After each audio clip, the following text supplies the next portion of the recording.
Hello, hello. It's very windy and I cannot find, give me a second, I can have another look.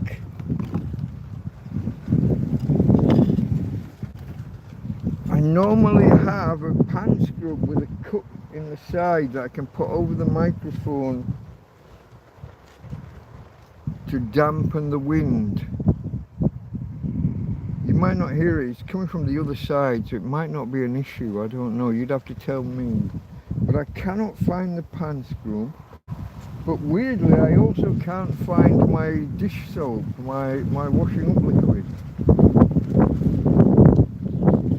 It appears to have blown away, I don't know where.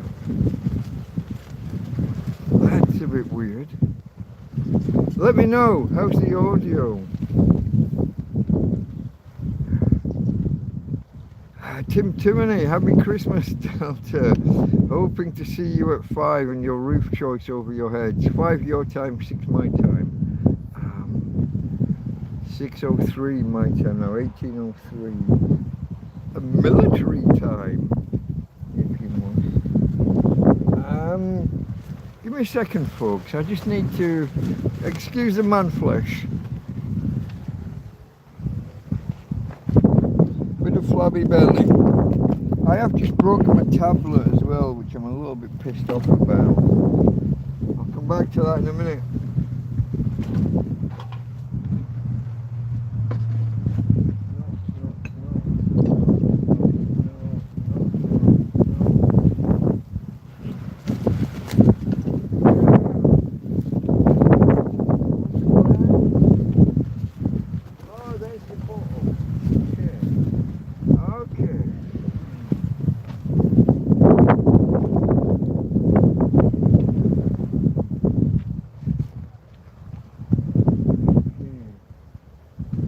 I did at least find the remnants of my fairy liquid.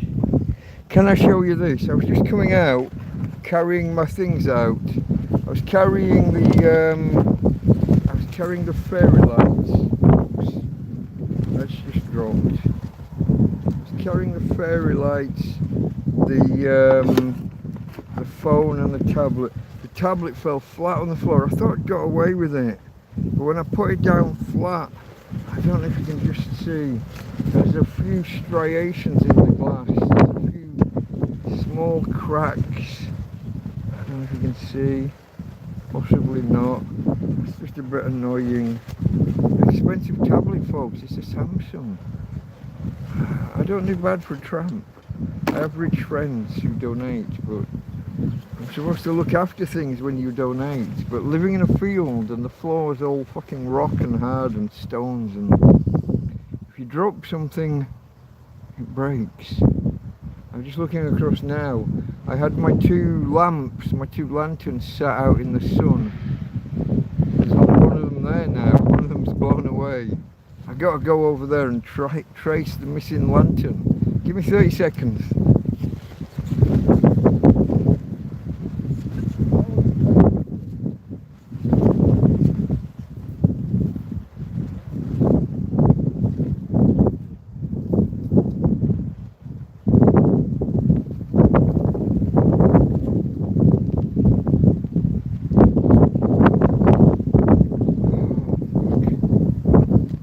It's okay. The one was directly behind the other. It hadn't gone anywhere, it was just hidden, it was obscured from view. I can't find my sponge that would usually form the thing to stop the wind from being annoying. It hasn't been windy like this all day, it's only come on in the last half hour. I think it's as the tide turns. I think this is just a temp, but this is what, let me show you this. I did a video the other day from inside the tent, let me show you from outside.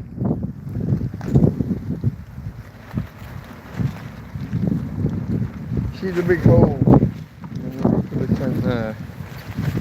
Well, that's minor. See the big hole?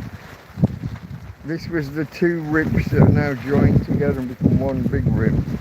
Then there's a little bit of fabric and then there's another rib there, and then behind them it's not as badly fucked up behind, but there's stuff going on back there with ribs. But look at that, rib, and look at that rib.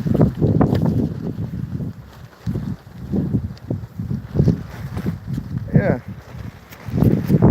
let's hope it doesn't rain. Okay, here's a Tina girl. Have you seen her? Have you seen her? The girl called Tina. Hey babe. Hello you.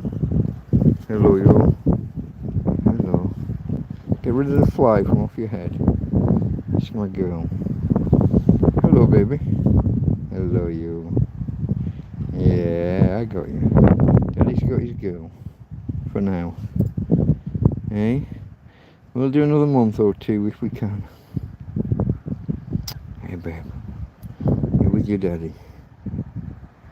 I'm gonna throw that away. Dirty water from last night. She would put a paw in the water, get it wet, and then put a paw back in the tray. I gotta reverse the camera back this way. I'm just gonna clean this out. Grab some water.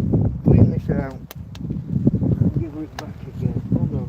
Let me wash your tray. It's all a little bit algae, isn't it? Hold on, baby. Daddy's got you. Got you covered. Okay? Try not to put your paw in it. Get soil on your paw, and then put your foot back in. You turn it into sludge. There you go. That's for Tina girl. Bit of man flesh. Flashing the man flesh. For those of you that are kinky that way. Alright folks, I think I need to increase my brightness a little bit. Oh, it is at full. I can't see me on screen. It's too bright out here. Where am I for power? 24%, that's no good either. What do I need? I need to bring an EcoFlow out, or the power bank. Let me go get the power bank. I'll get the little power bank and a cable. Give me a second. I am pissed off about I don't know how well this shows. Can you see the striations starting just here and branching upwards? They're only little, but it's obviously it's landed on a fucking stone, hasn't it? I hate that. I've really enjoyed that tablet. I hope I get a few more months out of it. Give me a second, I'm going to go and what we're going to do. Power bank and cable. Give me a second, 30 seconds.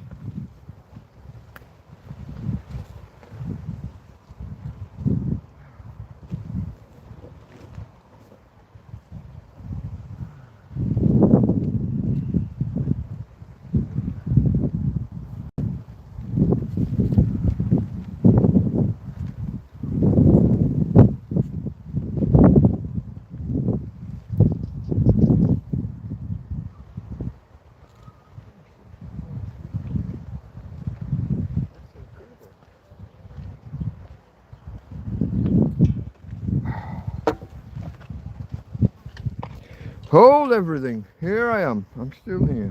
Hold on. Hold everything. USB-C to USB-C. And we'll have this thing charged in no time at all.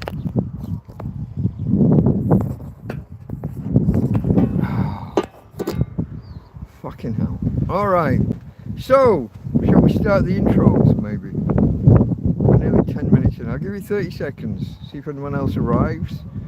I know it's a little bit unprompted, although if you've been here a while, you know that on the 25th I tried to do something because my Christmas was, well, it was a washout this year. Last year I guess technically, but it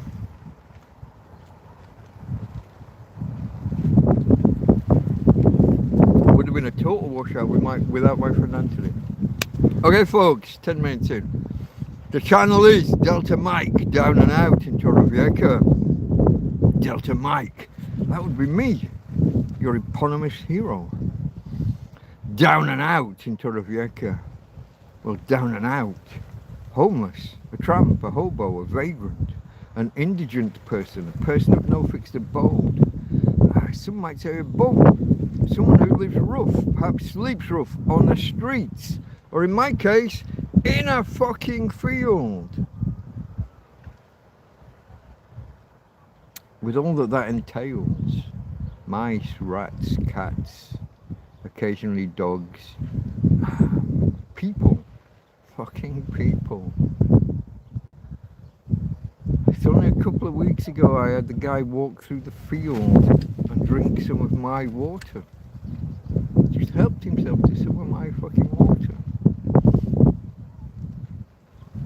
6 o'clock in the morning. I had to be on guard.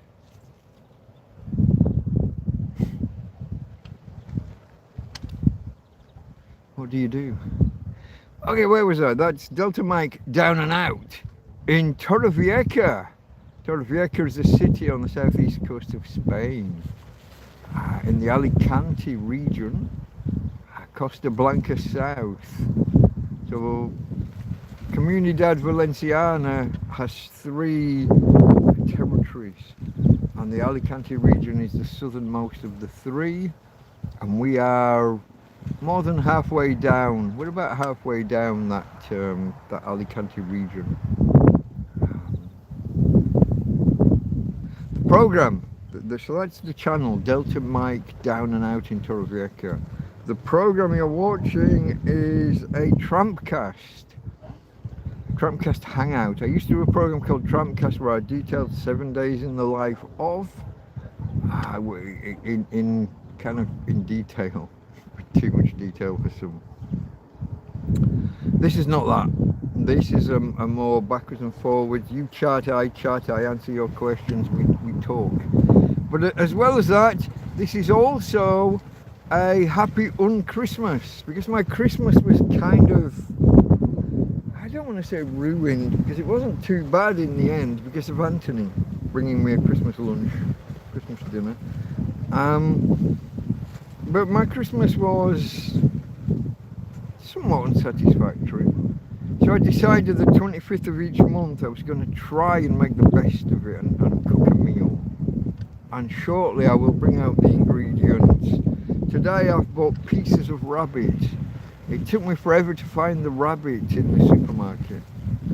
They usually do whole rabbits, which I would have preferred to buy and butcher myself, but they got them.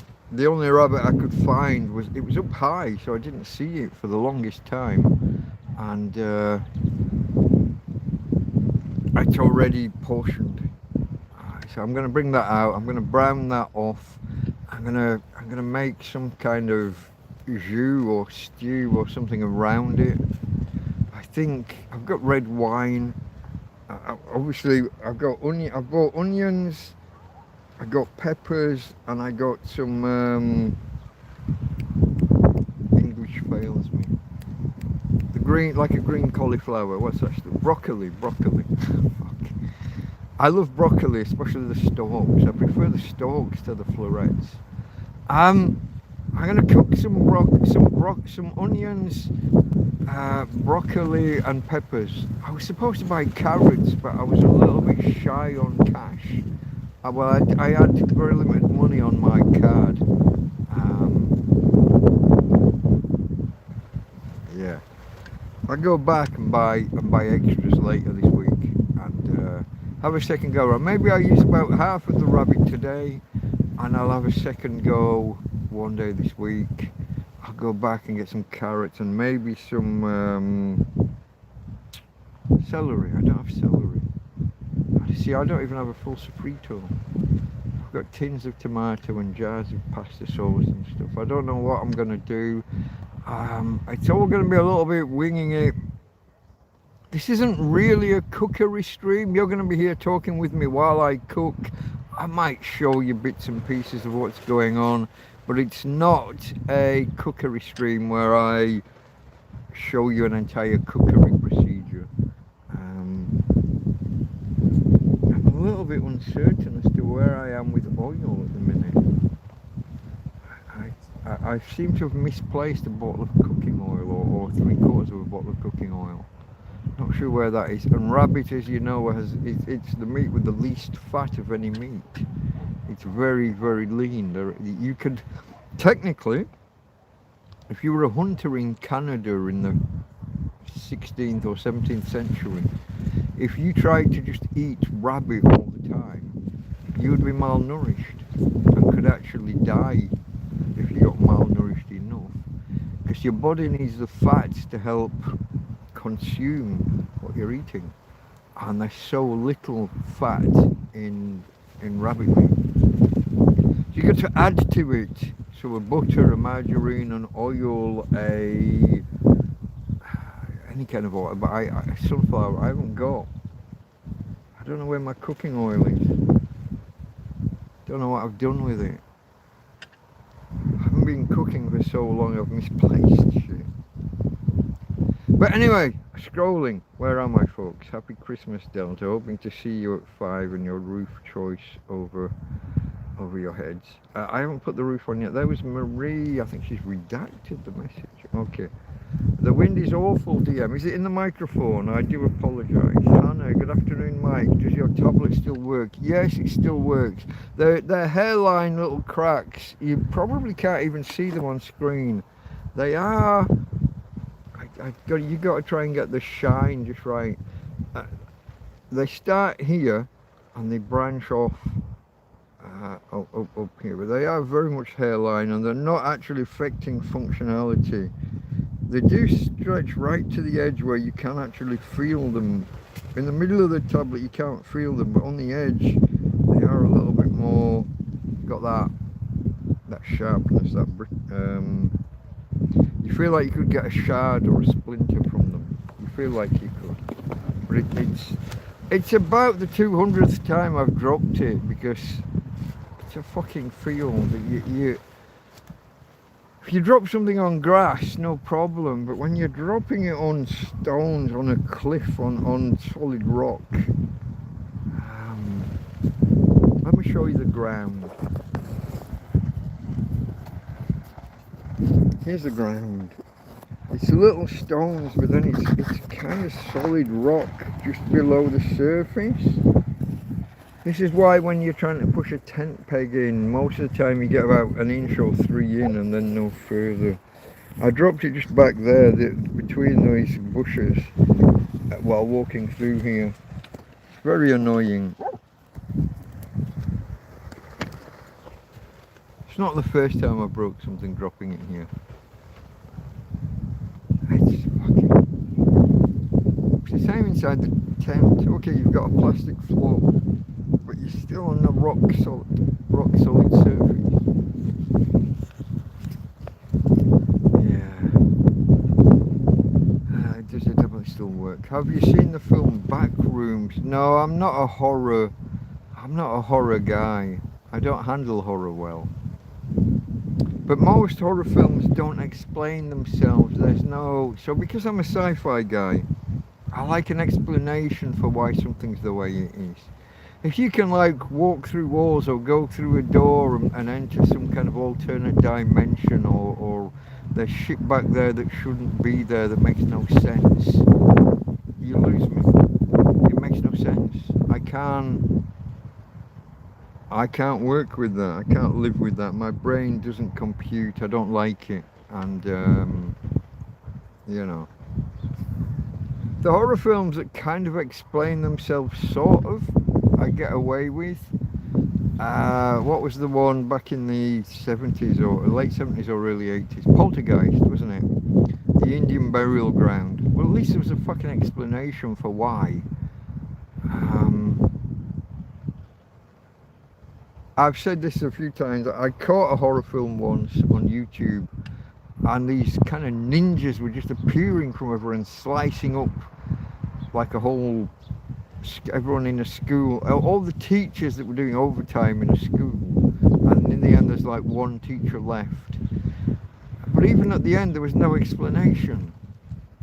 Who were they? What were they? Where did they come from? Why did they come? Why were they after everybody? Why were they slicing people up? It made no, I got no, that doesn't work for me. That just doesn't, I got no time for that. The Exorcist.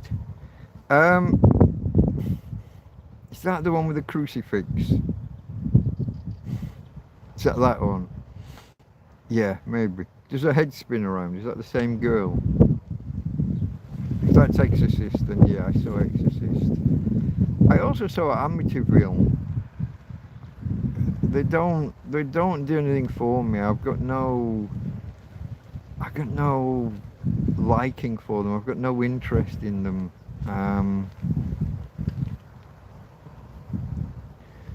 Ross Murray. Is this? Are you a different? You're not Rosemary. You're Ross Murray. Hello. New name to me. But yeah, I'm well, and my dog is surviving. For now, we're all okay. Hello, hope you're well. Yeah, we're good. I am looking around still, folks. I'm trying to locate, sorry if I appear distracted. I'm trying to locate my pan scrub, you know, the sponge with a scouring pad on the bottom. It's got a cut in the side, and it will fit on the side of the phone to cut out the breeze if it's a problem. I'm looking around, I'm trying to see that it's like blown off the table or blown off the chairs or blown somewhere, and I'm just not seeing it anywhere around. It's most annoying. Pretty sure it's not here on the table. Man flesh again. I do apologise for the man boobs and the hairy belly.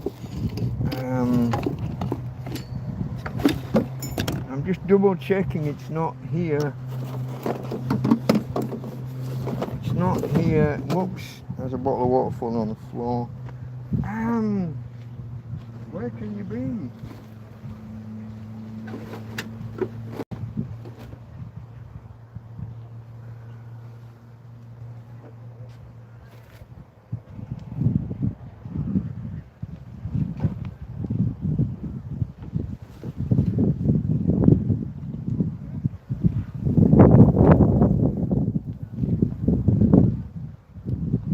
Baby.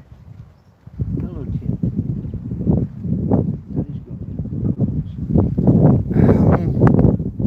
No, I'm lost, folks. I'm lost. I've no idea where this thing is.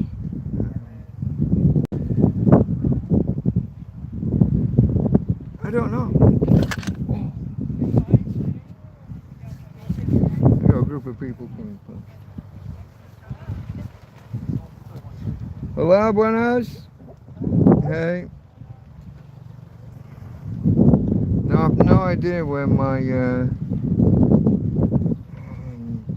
pan scrub might be. My teaspoon's on the floor there, look, and there's my what do you call it? Big thing on top, little thing at the bottom to help you pour liquid. Funnel. See, I forget English words. I forget the words, all the words. Let me get my teaspoon off the floor. No. There we go. Okay. I don't know, folks.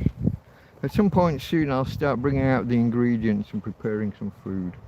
My aim is to do a 4-hour stream ending roughly at 10 o'clock, and then anyone who's here at that time can follow me over to Twitch and to Big Clive Live, or if it's not Clive, it might be ScrufDog, who will be filling in for Clive on the same time, as I understand things. We'll see how that goes. Not 100% sure, it's all a little bit up in the air. Big Clive is working at the Edinburgh Tattoo on the lighting. He's an electrician on the lighting side of things.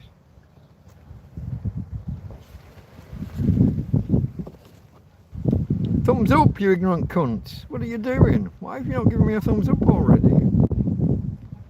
Loads of you here are regulars, but you're not giving me the thumbs up. Let's hope you get a couple more months out of your tablet. Yeah, I think it'll be fine. It might carry on for another year or two. Until the next time I drop it. And then those broken bits of glass might shake a little bit more loose and become less tactile. They won't track touches as well. It appears at the minute that it's okay. If not, I'll have to have a word with my mate Karen. She has, her whole family are kind of on contract with a particular telecoms provider, and I think they pay so much over the odds that she's got devices like stacking up in drawers, as I understand it. I don't want to like be presumptuous, but they pay so much too much because the whole family's on contract, kind of 5, 6, 7 of them, however many it might be, and yeah, the last I heard, she had 2 of these things just sat there doing nothing, so she gave me one. The phone came from Karen as well. After my last phone, I broke the USB port, and again, USB ports, I fucking hate USB ports and USB cables. If you're planning, if you're like some kind of prepper, if you're planning in case of a fucking disaster, you need 10 times more cables than you think, and you need 5 times more devices than you think, because everything's gonna fucking break in the next 6 months. Soon it'll be normal TV on YouTube, ending independent creators like government intentions. I think you're right. They're trying to push YouTube to prioritise like the BBC and ITV and television and newspapers. They're trying to get them to prioritise traditional media. And then the next step is to tax you. It'll be, oh, you need a TV license if you're watching the BBC or ITV on YouTube. You know it, I know it. They know that the current model is dead. People are just choosing not to pay for the TV license. People just aren't watching the BBC enough to justify it.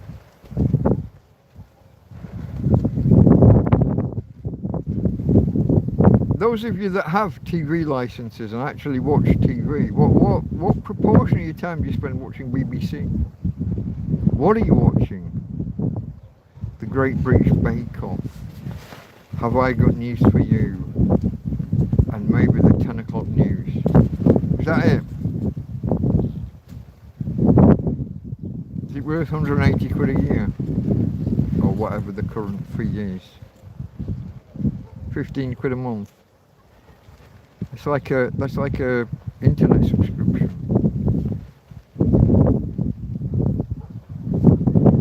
I get by without any of it. I don't watch any. Obviously I could have signed up and got iPlayer and ITV Player or whatever their thing's called nowadays. Channel 4, Channel 5. I don't touch any of it. Got no use for it. Talk to me about the audio, folks. Is it whistling and popping with the wind? The wind's coming from the left and the microphone's on the right. I have got the charging cable plugged in, which would make putting the sponge over the top difficult, even if I could find it. It's going to take me a week to find the...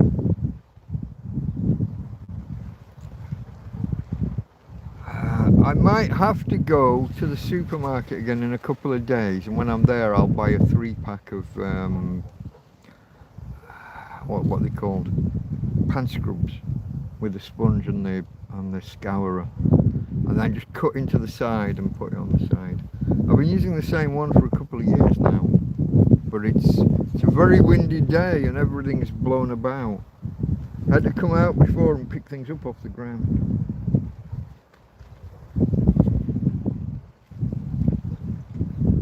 Don't know. Thumbs up to you, Rosemary, or Rose. I'm not sure if it's Rosemary in disguise. I don't know. Rosemary. You might just be a Ross. You might be offended at me assuming. See, I've got another person called Rosemary, and it looks a little bit like. But I might be drawing connections where there aren't any. I'm gonna go top chat and then live chat and see if I've missed anything. No, I'm here. I've got everything.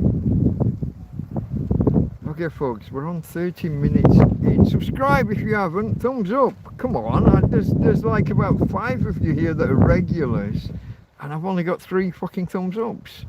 What are you doing to me? Get on it, doggone it. We had a discussion about him last night. 331. Cal, not Cal. Oh, the YouTuber that became a fucking NASCAR driver. Anybody? Were you here last night? I was, but I can't remember. Cal, it's one of those American names we don't have over here, so it's a little bit awkward for me. Cal, Chad, not Chad.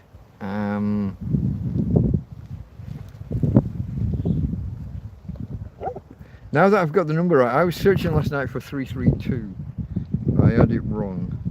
If I get the number right,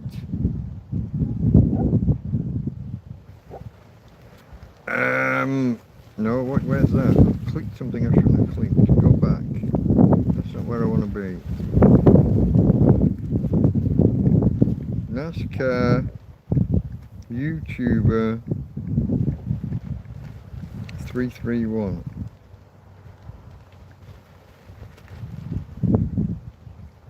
Cody. You see, we don't have Cody. That's not a fucking name. Cody Dennison. We don't have Codys. Camelot 331. That's the one. You see, when you get the number right, YouTube can help you. I think the screen's all working, despite the slight spider web of striations of cracks across it.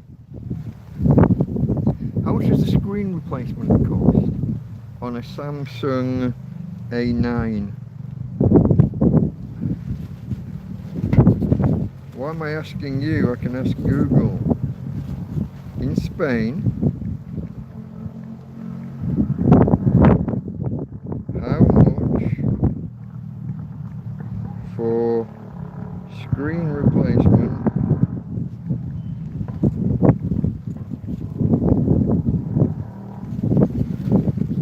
Samsung A9? I think it's an A9. Only the best for Karen, you see. She's a lady of means. Galaxy Tab A9 screen replacement. 4583. I assume, okay, that's for a repair kit. You're going to do the work yourself. I don't have the spudgers and all of the other, and the technical know-how. That's how much the screen actually costs. I'd have to go to Media Market. I can't do that until after her ladyship is gone. I couldn't possibly get that far. Media Market offers to replace or repair anything. They're 12 or 15 kilometers that way on foot. 15 kilometers. 15 lots of 10 minutes. That's a 2.5 hour walk there, a 2.5 hour walk back. However long for the actual repair, probably days. You probably have to go there, drop it off, come back, go back another day to pick it up.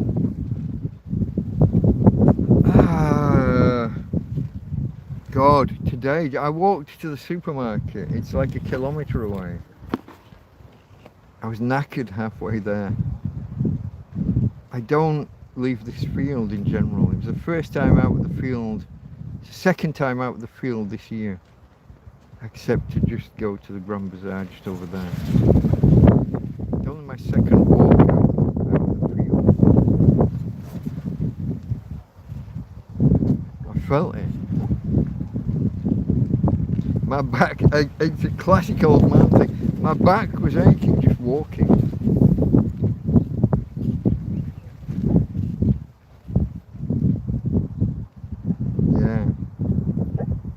Okay, babe. Hey, can I get a cuddle? Daddy needs a cuddle as well, yeah? So just Tina likes cuddle. Sometimes Daddy wants a cuddle. Yeah. Sometimes I want a cuddle. Who are we barking at? Do you want to go and eat somebody? Someone doing something wrong? Go get them. Sick! Sick! Attacker! Attack! Go on, attack! Yeah, go get them. You have my permission. Go and eat them. Bring back a leg. We'll put it on the barbecue later. There was a time when she would have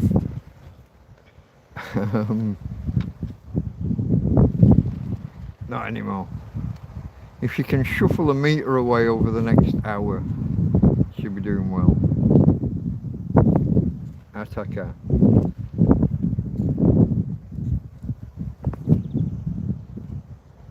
Titina.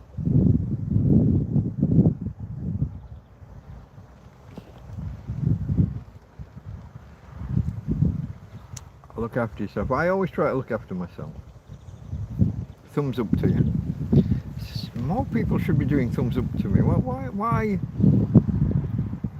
All you people have dropped in and out and nobody's giving me a thumbs up. Did you want to watch me cook the rabbit? Is that what it is? I'm not cooking the rabbit just yet. I haven't even brought it out.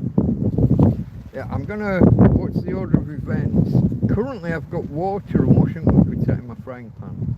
My frying pan's been unused for about 3 months, so I couldn't just put the. It had some oil in still, but probably oil and rainwater and maybe the odd slug or snail or something. I don't know. I've got that rinsing out at the minute. I'm going to put the frying pan upside down over the heat for 5 minutes just to kind of sterilise it a little bit, just in case. Then I'm going to find some oil from somewhere. I've got some butter in the fridge. I have to dig deep. Maybe I'll just go with margarine just for the fucking ease, because that's easier to find. I'll put the rabbit in and brown it off a little bit.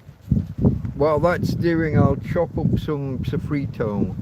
I don't really have sofrito. I forgot to buy carrots. I didn't forget to buy carrots. I didn't have the money to buy carrots. I don't have celery either. It's not really sofrito, is it? I got a tin of tomatoes. I got peppers. I've got onion, peppers, tomato. That's close to a Spanish sofrito or whatever they call their equivalent of sofrito. And then I've got to decide what I'm going to do with it. I might throw rice in with it. Put a couple of spoons of stock, a couple of cups of stock, sorry. Throw some rice in. I've got chickpeas and lentils soaking as well. Don't let me forget those. So those will go in with it. Maybe I should be cooking the chickpeas first. Separate pan. Maybe. I haven't had good luck. I think I said yesterday. I haven't had good luck with the chickpeas from dry. Lentils come out okay. Chickpeas, very mixed results. Sometimes good, sometimes not. They're very much a mixed bunch, I find. And I don't think it's me. I don't think it's me.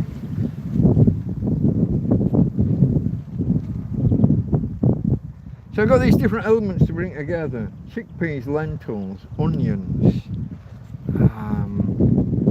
peppers, bell peppers, capsicums. What else did I get? There was another veg. Oh, broccoli. Broccoli, the stalks have to go in earlier than the florets, obviously. Maybe I'll do about half. Save the other half for later in the week when I do a second batch. Like if I only do half the rabbit, that kind of thing. Do half the rabbit, half the broccoli. I do have like about a 2 or 3 kilogram bag of onions. I've got lots of onions to spare. I've soaked quite a few chickpeas and quite a few lentils. I don't necessarily have to cook them all today. Some of them can go in Tupperware and go in the fridge. Tramp, field, fridge. But my fridge was running at 18 degrees earlier because my solar panels are shit. Speaking of which, one of my solar panels is currently in shade. Let me move that around a bit. I might have to bring the EcoFlow outside. Give me a second, folks.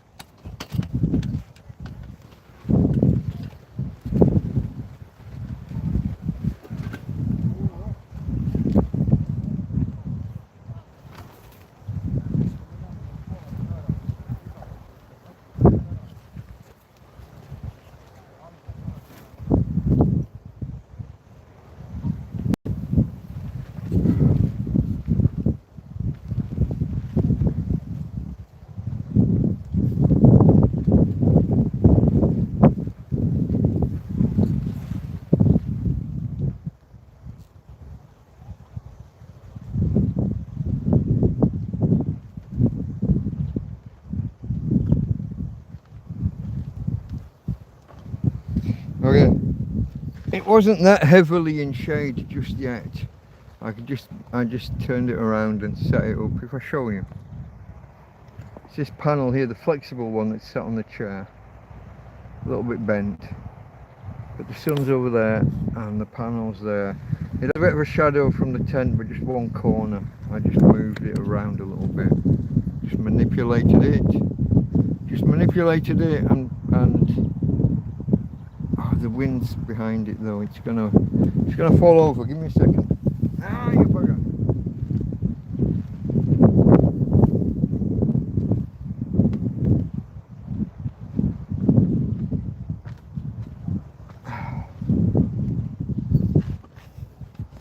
That seems a bit more stable, but it depends on the wind.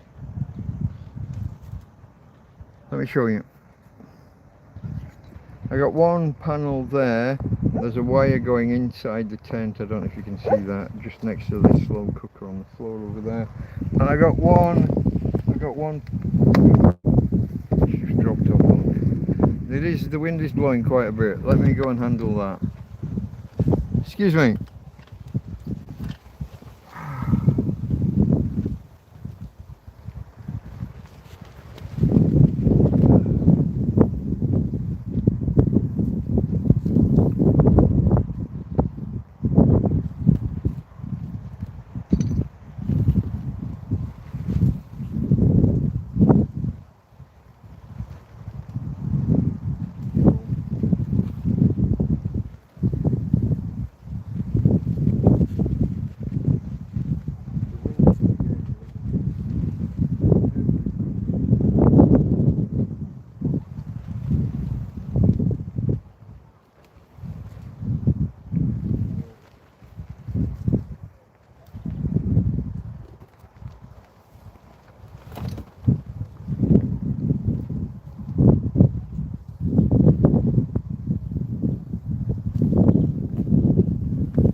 I don't know. Hey baby, you've got a fly in your eye. Close your eye. Where's the flies? Where's the flies from your eyes? Ah! It's all a little bit unpredictable. It's not going to last long. It's getting blown around. I might be better disconnecting the EcoFlow from the fridge and just taking it to the other side of the field and putting it next to the other. Maybe I just take it and put it up there with the other over there with the other solar panel.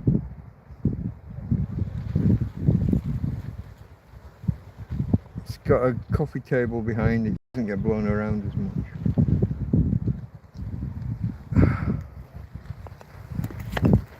We'll see.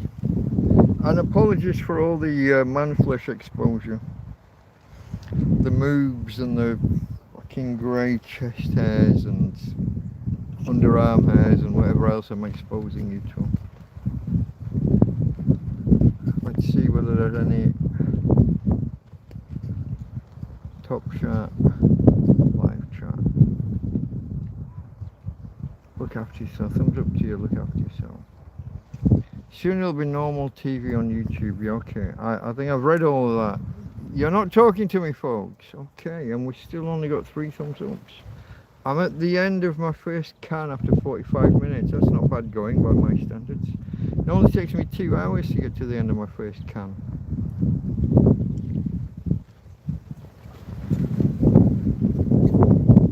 Horrible and warm. There's no denying it.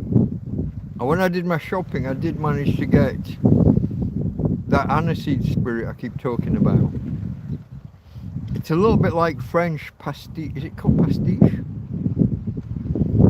It's an aniseed. It's not a liqueur though, it's a spirit. 35% by volume, I think.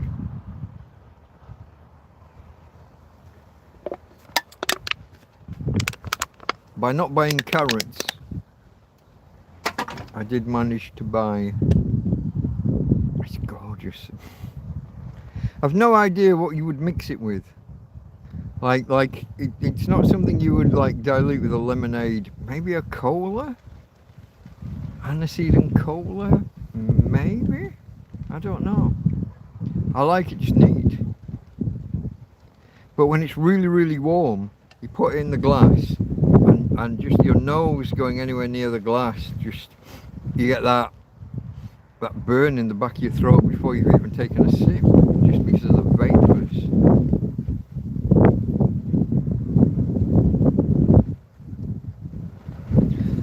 I think that's the first time this year that I've managed an actual purchase in a supermarket. Is that right? I think that's right.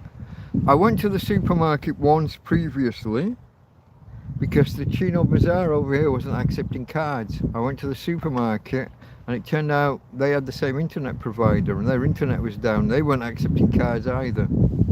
So the stuff that I'd put in my shopping cart, I had to just abandon, and I just, okay, I'm not putting it back on the shelf, that's your job. You don't want my money, you can't take my money, it's on you. Okay.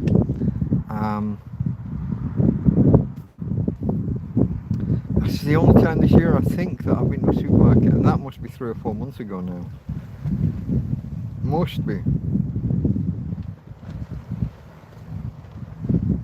So this is the first successful shopping trip to the Aldi, to the supermarket. It's not bad, is it, for a tramp living in a field? First time shopping. I'm spoilt by people bringing me things. But I don't get that much meat. Occasionally I get meat, but not often. So today I went and I bought the rabbit.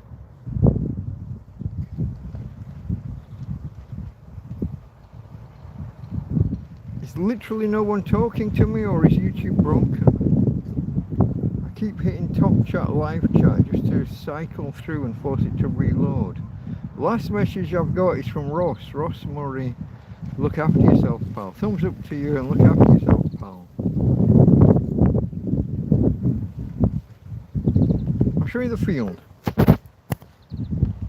Yeah, I'm sure that we get some people come by who are new here. Just to show, yes, I am a tramp living in a field. Here's my tent. Let me show you the tent. Complete with the holes in the roof. Here's a hole in the roof. It's only a little one. Here's a bigger hole in the roof. This is where 2 or 3 holes in the roof all joined together, and the entire roof is now just kind of fallen in. It wasn't like that this morning. That got worse this afternoon. Here's another one. Here's another little hole in the roof. And back there is actually still kind of sort of intact. There's a few splits. It's kind of sort of intact. With an old tarp hanging off the side that's fallen to bits. That's the tent. Here's the field. Would you believe it? You see this tree? This was like a dandelion when I first arrived here. This was a tiny little plant that has grown. Here's a piss pot that I emptied earlier and forgot to take in. Here's a solar panel that's just dropped off the chair and is now in shade because of the wind. Now it's back on the chair. These solar panels have been shit. I got this 4 months ago. You see these scars? That's the outer covering, the outer layer is peeling off. There's a peeled off there. There's this line there. It's just cracking and peeling. This is the better one of the two. The other one's even worse. Now here's my original solar panel. This one's the aluminium and glass one that was fine for over 2 years, and then it got blown over in a 90km/h gale, and it landed on a stone or two, and you got that fracturing. It fell to the point where instead of getting 100 watts it was getting 30, but that was after 2 years and after taking extreme damage. These are supposed to be 100-watt panels, and after 3-4 months they're already down to the same 30 or 40 watts. They're crap. I would not buy flexible panels of whatever brand this is. I don't think there's actually a brand name, otherwise I would name and shame, because they're shit. Is there a brand name? See if there's a label on the back. Hold on, there is. Dokio. It's upside down. D-O-K-I-O. Don't buy Dokio flexible panels. Don't. Just don't. That's my review. In full. Don't. It's a one-word review. Dokio flexible solar panels. Don't. Here's a Tina. Now, if you can get yourself a Tina, whether you pay or whether you get her for free like I did. Hey babe, get yourself a Tina. Strong recommendation on a Tina. Hello baby. Rah! Daddy loves his girl. Get yourself a Tina. Strong recommendation on acquiring a Tina. Let me, I got my, see my octopus cable and my three AA batteries. We're going to take those off the octopus cable. We're going to put those in the lights ready for later. Because if you're still here around 9:30, 10 o'clock as it starts to get dark, I will put the lights on. I will put the Christmas tree lights. I'll even bring the Christmas tree out. Because it's happy on Christmas. I will bring I did it last month. I had the Christmas tree out at the end. And at the end I will hand you over either to Big Clive or to ScrufDog, whoever's doing the doing. This will hang under the sombrilla, the parasol in English. Sorry, I lose English words sometimes. I revert to Spanish words. Okay, I gotta go get a beer. I forgot I don't have a beer. Let me go do that. I'm gonna go get a beer, folks. Bear with me. Look at that. My solar panel just flipped off the chair. I'm gonna stand that back up. I'm gonna grab a can of beer. I'll be right back with you within about 30 seconds. Bear with me. It's a teddy bear.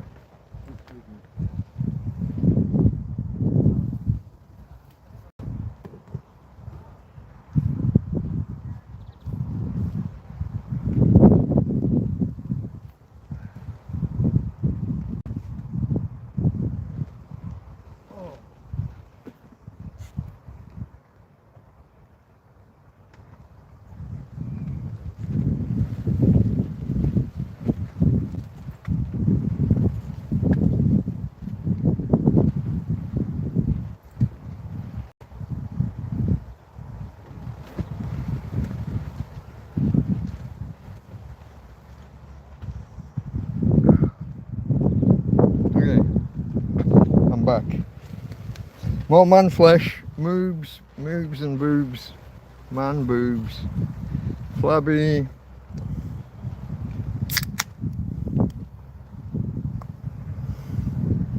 When I was a teenager, there were no man boobs. Or in my 20s or early 30s. Back when I was a boxer and a marathon runner. Unusual combination. Those are not complementary, I don't want to say skills. They're not complementary sports.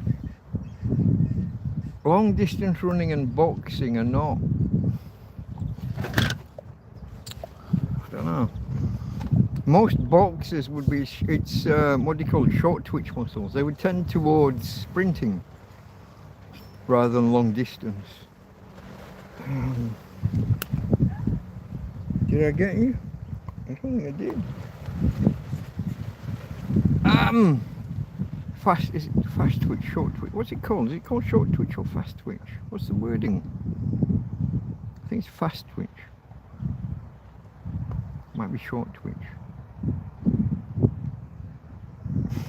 Terminology. You know what I mean anyway. There's two different types of muscle. There's the endurance, long distance stuff, and there's the sprinty, fast, short, rapid stuff. And boxers would tend towards the rapid because throwing punches is a explosive kind of endeavour generally.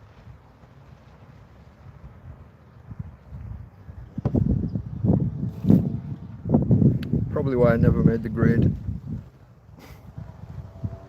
Okay folks, where am I? Karen, hello everyone, what's wrong with your tablet? I fucking dropped it on the floor, didn't I, coming out here? I had my stand, my phone and my tablet in my hand, and the tablet just slipped and fell flat on the floor. I picked it up, it looked fine, like it has done 20 other times when it's been dropped. There was one time like a few weeks ago, I finished the stream, I ended, I said goodnight, I watched a video, I fell asleep, and I woke up and both the tablet and the phone were on the floor, and they were fine. A little bit dusty, but fine. This time, it looked fine when I picked it up. I brought it around here, I put it down, and as I put it down, I could see these striations in the sunlight, these little, yeah, I broke the screen. I'm a dick. Because I live in a field with stones and it's a cliff top, it's all rock and stone and fucking fuck. So I'm sorry, I've broken your tablet. I do apologise. It's working. There are no elements. It's not like there are zones of the screen that aren't tactile. It's all still functional. It's very minor. No biggie for now. If I drop it another couple of times, maybe those things will shear apart and the laminations will break, and maybe then it becomes not tactile. Yeah. I'm not sure how long I've had it. It's got to be over a year, yeah? I don't think it's 2 years. Since the last phone and everything broke. I'm not sure. I'd have to look back. It's Jack Attack here. Jack Attack is my private researcher. When did I break my last phone? About a year, okay. Yeah, that's kind of what I figured. Sorry, I am a dick. I feel bad. It is like, it's not the 20th time it's been dropped, but it's like the 4th or 5th time it's seriously kind of face planted on the floor. 4th or 5th. And this time, I picked it up. I thought we'd got away with it. I thought we had. And then I put it down. It was only when the sun caught it and I could see this kind of spider's web. It only goes off in one direction, so it's not the full spider's web. But yeah, I thought I'd got away with it. No, I do feel bad, Karen, I do. I don't like... mistreating other people's property, other people's. I know you've donated it to me, so technically you're going to argue it's yours. I gave it to you. Well, oh fuck. Let me go get the solar panel. I'm going to. You see this one? It's on the floor there. I'm looking at the back of the solar panel. I'm going to take it over to the other one. I'm going to grab the other EcoFlow and go do the. I'm going to go do that thing. Give me 60 seconds if you can. I hope that this isn't popping too bad in the microphone as well, because I can't find my fucking pan scrub that would be the muffler over the wind. I can do this. I can put this in. I don't know if this makes a difference. I'll put that cable in, but I don't know. Bear with me. Probably less than 60 seconds. As long as there's not a dog sat directly behind me.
Hello, my chicken.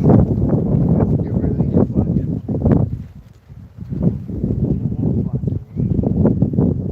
No flies on. Oh! You get a kiss. The seagull's for a puppy. Oh, thank you. Oh, kisses from my girl. I got kisses from my girl. What more could a man want? Huh? Besitos para papi. Kisses for daddy. That's all you need in life, folks. You get kisses. You seem to be in a mess at the moment with your tent. Maybe it's time to start going through your stuff in preparation. I'm starting to think that way, yeah.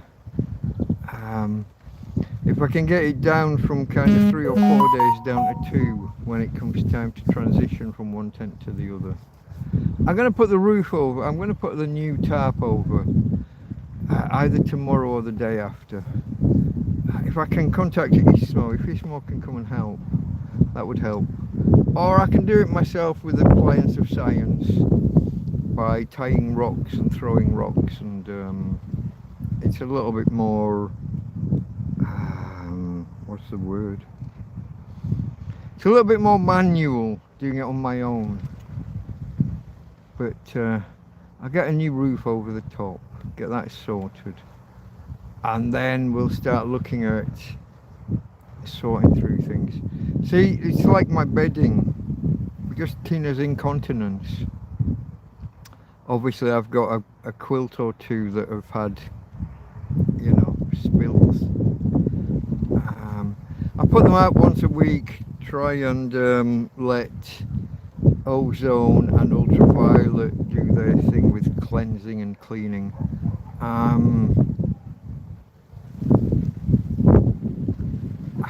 Really, I should throw them, but it's too soon. I can't throw them while she's still here and still spilling. I've still got some of your puppy pads. I've got newspapers that I'm supplementing the puppy pads with, and it's kind of a battle. The positions of the mattresses and all the other stuff. I've got so much extra bedding. It's mainly blankets, but I do have an extra quilt or so in this end of the tent. Someone contacted me earlier and said you should just throw everything that you've got. And I'm like, no, half of it's like, there's a phrase about advertising. Half of all the money spent on advertising is wasted. The difficulty from the advertiser's perspective is knowing which half. And it's the same with the stuff I've got stored in there. Half of it will come in useful at some point. But you don't know which half until circumstances change and suddenly you need it. Maybe somebody could drop off some more puppy pads. It would be useful if somebody could. I assume the place to buy them is a vet, and the vets are always very expensive for these things. If you can get such things in a supermarket, they'll always be cheaper than a vet's. But I don't know. I've never bought, I don't know. I don't get into many supermarkets very often. I don't get out and go to shops often. I don't go to vets. I don't know. I don't know. My life is very much hemmed in this field. Today is the first time in it's 3 months maybe since I last left the field properly, and that was when I went to the shop and then couldn't buy anything and just had to turn around and come back because the internet wasn't working.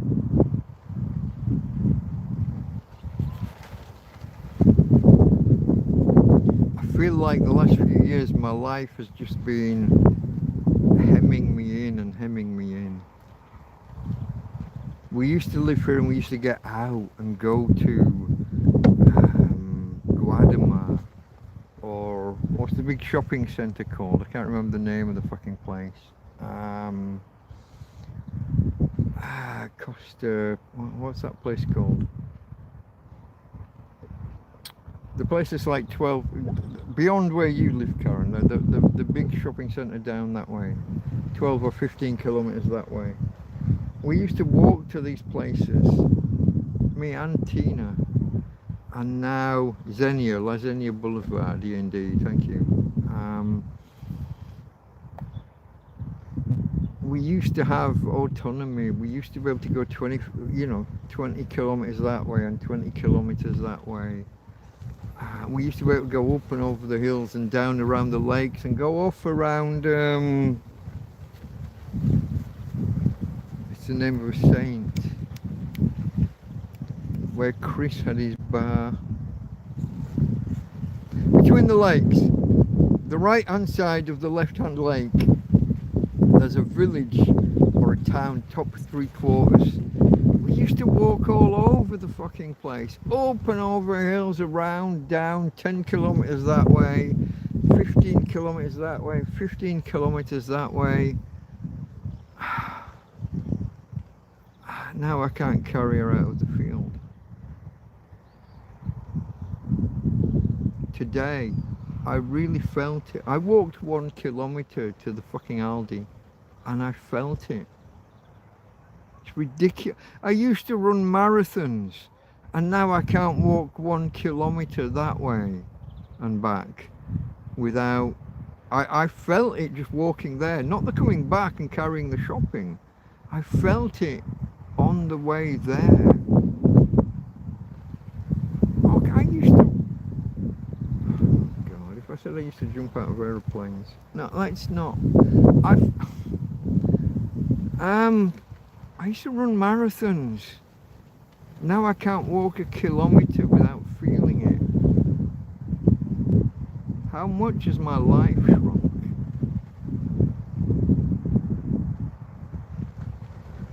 It's ridiculous.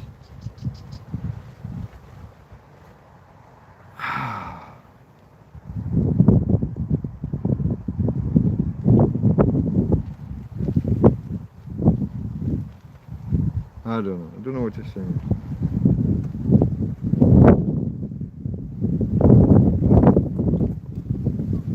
If this wind doesn't drop in the next hour, I'm not going to be able to cook. It's too windy for my gas, because I don't have any kind of windshield around it. So I've bought this meat, and I've bought, you know, some extras to go with it. Peppers and broccoli, and I've got onions. What else have I bought? I bought something else. There was other stuff I bought. This guy started talking to me in Spanish, and I answered a couple of questions. Then he asked something and I couldn't answer, so like, oh, para mí español es muy difícil. Turns out it was British.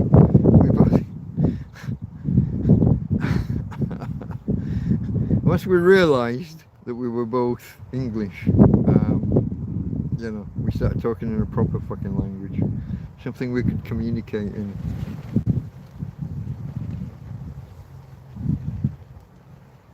That's always fun. When you're doing your best to keep up your end of the conversation and answer in Spanish when they ask in Spanish, but then you can't answer and you're like, fuck mate, sorry, beats me. Oh, you're English. Oh, alright. And then you start talking in English. Yeah, he was asking how long. He wanted to know, he was buying a tray of chicken portions, drumsticks and thighs and things. I want to do them in the air fryer, how long? And you're like, well, anywhere between 25 and 40 minutes, depending on what temperature, as long as you don't overcrowd the pan and do this, that and the other. Then I asked him, have you seen rabbit? I'd walked all the way along and I'd come back looking for conejo. I couldn't find the rabbit, and they were up high.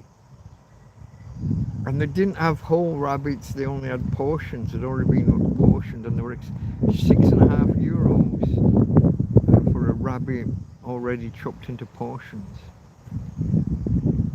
I wanted the whole rabbit, obviously gutted and skinned and cleaned and all of that, but I wanted the whole thing. I wanted to do the portioning, the chopping myself.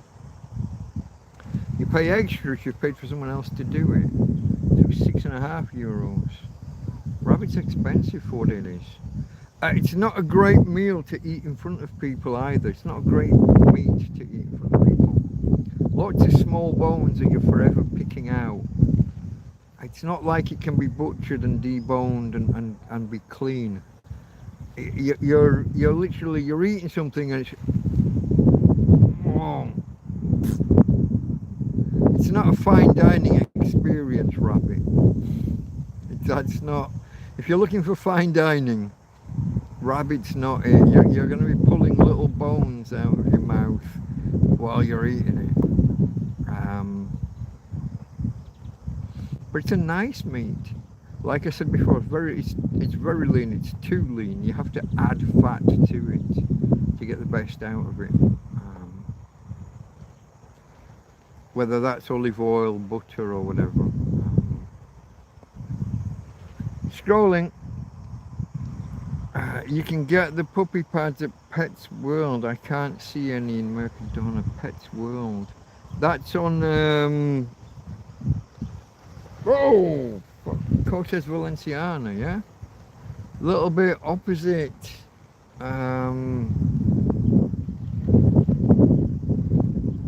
opposite Lidl, but down a little bit maybe. Fuck off, go away. I missed, I was too slow. I didn't have the reflexes of Mr. Miyagi with his chopsticks. I think Pets World is the one that's on Cortez Valenciana. I can't get there. I can't get there. Not while Tina's here. And obviously once Tina's not here, I have no use for Pets World. Oh, folks, hold on. You can't see down here, but a little bit of an adjustment. The undercarriage in the heat.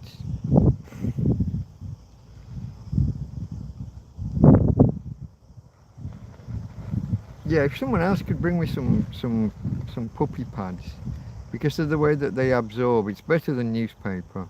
And I am running out. I had a backlog. I had a store of newspaper because of Colleen. We're using them at a rate more than one newspaper a week, so we're running out of newspaper now. So we don't even have that. She didn't even talk this week. She came really early, like 7:15 in the morning. She just threw the newspaper inside and fucked off without even saying hello. That's usually a sign that she hasn't got any chicken carcass for Tina. If she's brought chicken carcasses, she'll say hello and stuff. Where's my girl? Where is she? Where is she? Where? There you are. She just threw the newspaper inside and fucked off. And I'll be honest, I was asleep when she did it. The newspaper landing woke me up. So I was a little bit slow to get up and out, and she'd gone before I stirred, before I got myself up and out. So apologies to her call. She doesn't watch these. She doesn't watch me online. She's got no idea about these streams. But my friend Mark talks to her. So maybe Mark will see. Say thank you to Colleen for me, Mark. I appreciate her. Everything she does for us. Whether it's the chicken carcasses, whether it's me, my newspaper, I'll take the quiz section, you know, the Sudoku, the crosswords and the other puzzles. I'll spend an afternoon or an evening doing the quiz and the puzzles and the Sudokus. And then the rest of the newspaper gets a quick read, and eventually it becomes absorbent material under a Tina backside overnight.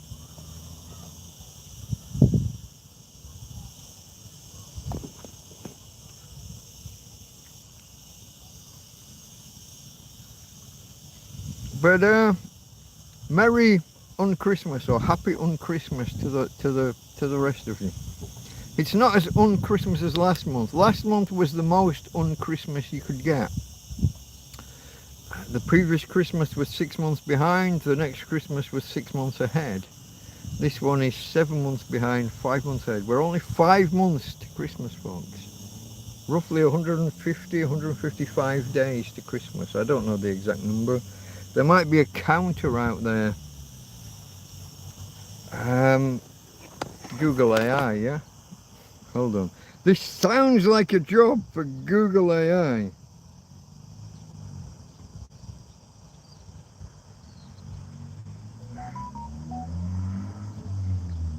How many days do we want to take bets? So it's 5 months, 150. I'm going to go like 153 days to Christmas 2026.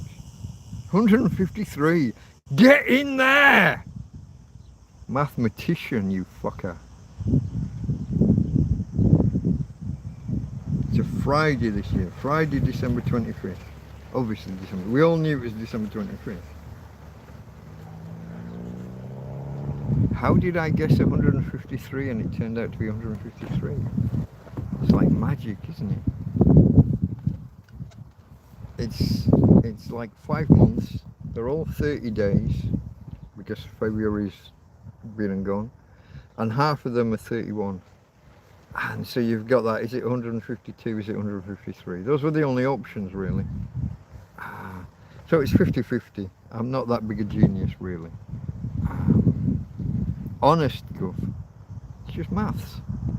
Math, if you're American, because you don't understand plural. Mathematics with a sir. And my client's booked in already for Christmas law, says Karen. I bet you have. I bet you have. And you charge double. The closer to Christmas, the more you charge.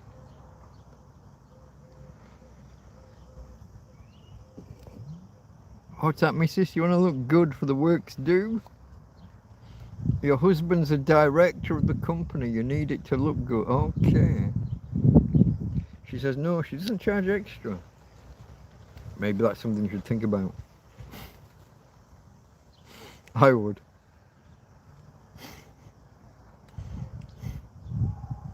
Anyone who cancels in November and wants to rebook in December, that's plus 30% at least.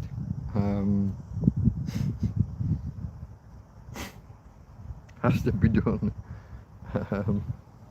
Okay, folks. So let me do my intro, because we're an hour and 20 minutes in, and there'll be people popping in and out and popping in and out, and some of you won't know what you're watching. I am a tramp, a homeless guy, a vagrant, a hobo, an indigent person, a person with no fixed abode.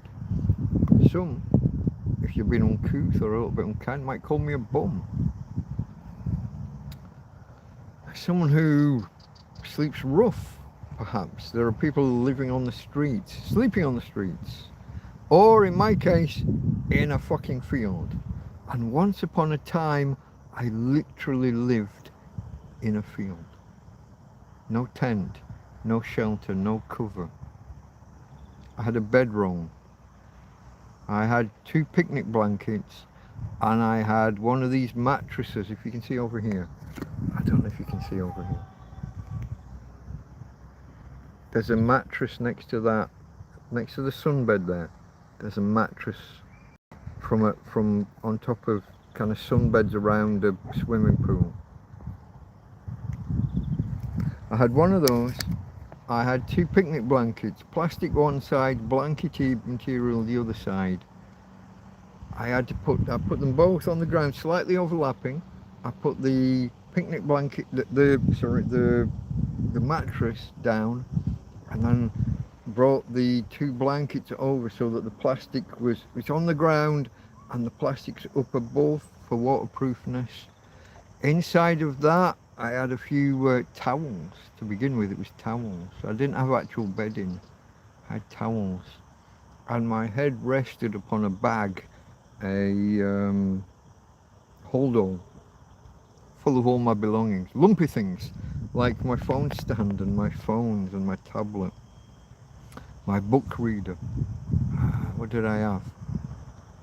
What's the Amazon book reader called? Kindle. I had a Kindle Fire tablet and I had a Kindle book reader.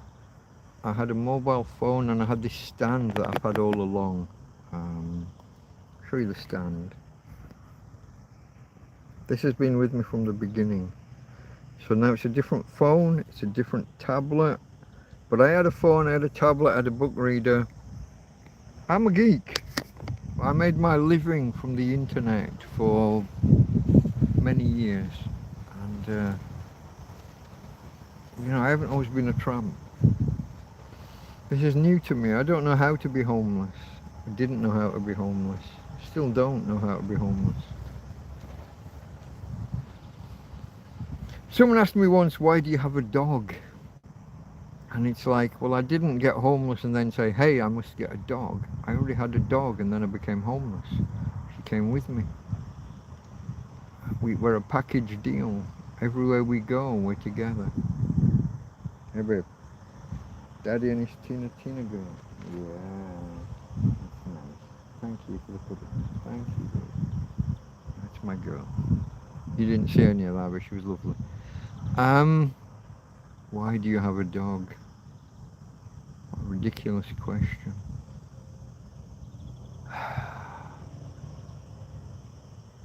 I have a dog because I already had a dog. My responsibility, my chief responsibility is to look after her. Karen has to go, we'll pop back later. I'm going to start cooking my rabbit and chickpea and lentil, some kind of, it won't really be a stew, I'm probably going to kind of braise them. I'm going to brown the rabbit, I'm going to cook half, I'm not going to do everything. I'm going to save some for later in the week if I can keep it refrigerated long enough. I'm gonna brown the rabbit. I'm going to throw in the onions.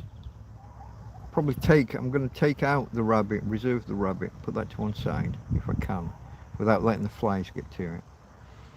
I'm going to do the onions, the peppers, and the green cauliflower stuff, whatever the fuck the word is. Broccoli. Fuck, language, it's so difficult, folks. I don't remember English anymore. The broccoli. I'm going to get those underway. Chickpeas need to go in fairly early as well. And a little bit later the lentils.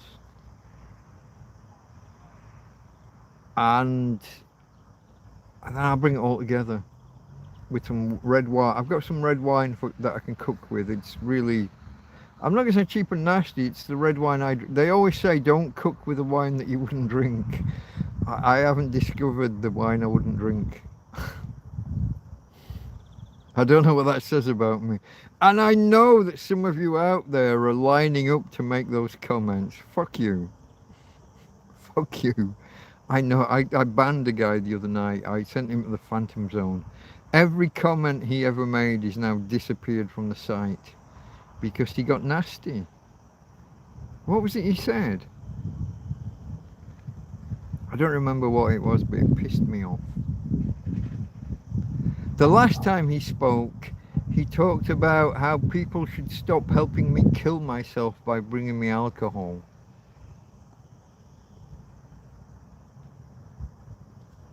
Where are we now? We're an hour and a half in, and I'm here on my second can of beer. An hour and a half. In red hot, it's like 37 fucking degrees. It's 37 in the shade. I'm sat in the fucking sun because Tina's in the shade. I need the if you look, hold on. The sombria, the parasol's over there because Tina's down here. Tina's in the shade, which means I have to be in the sun. Sacrifices must be made. You are live. Fucking YouTube. I clicked the button to switch the cameras. It took me out of the app. Of course it did. Why wouldn't it? What was I saying? I was saying about the sacrifices I make for my doggy darling. And so I'm sat in the sun. There's no messing, there's no pretense, there's no dicking about. I don't know. You shouldn't feel obliged to address your naysayers. Because I'm a free speech advocate, I find it difficult to ban people for speech. Here's where I draw the line. Free speech advocacy is about what you can say to your government, what you can say to the police, to the council, to the local authority, to the government. It's not about what you can say to me. You talk shit to me, I'll punch you on the fucking nose. There's no free speech law says I have to put up with any shit. Now, I do lean towards free speech. So this guy's made a few disparaging remarks previously about how I should be ashamed of this and about how people shouldn't be I made a post about, I think it was my friend Ismo brought me a 12-pack of beer. Don't be helping him kill himself. And you're like, mate, it's a 12-pack of beer. It's 12 packs that are a unit to unit and a half of alcohol. The whole pack, let me think, 4 litres at 5% is 20 units. You multiply the litres by the strength. 4 litres at 5%, 20 units. It's, what's that? 2/3 of a bottle of whiskey? Drunk over a day or two? You're helping him kill himself. Fuck are you talking about, lad? If back when I was earning money, back when I was working, 20 units could have been a night. It would have been a good night out. You know what I mean? It would have been. I mean, it would have been a good night out, but it wasn't a It wouldn't have been a regular thing. But it could have. It could have been Friday night or Saturday night out. You know, could have been. You're helping him kill himself. When I hear that comment, you're either a rabid ex-alcoholic yourself, or you're Abdul. and it's all haram. Everything's haram. You're not allowed. You shouldn't touch alcohol. It's one or the other. I don't know which.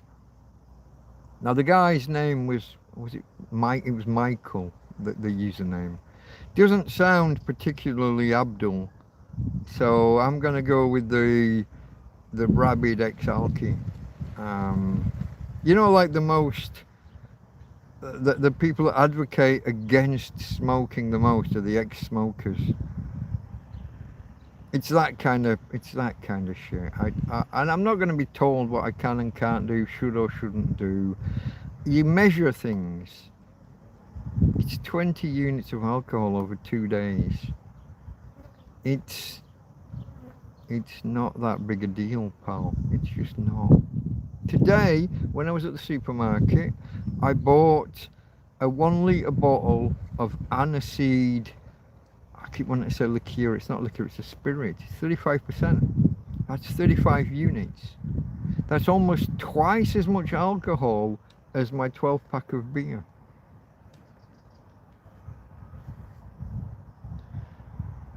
In one bottle.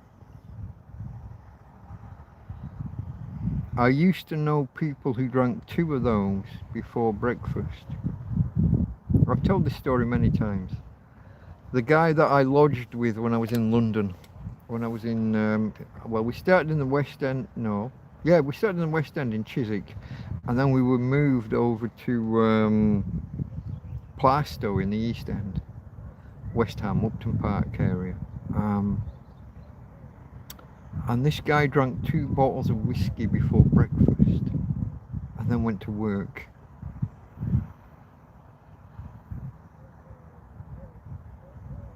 This guy was drinking 60 units of alcohol before breakfast.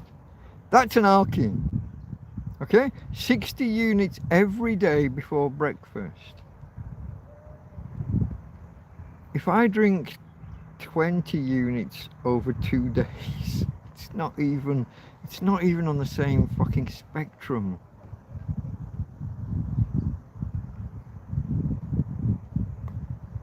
Who do you have to be to think that that's really bad? Bearing in mind, okay, let me put this in proper context for someone who doesn't know how the units work.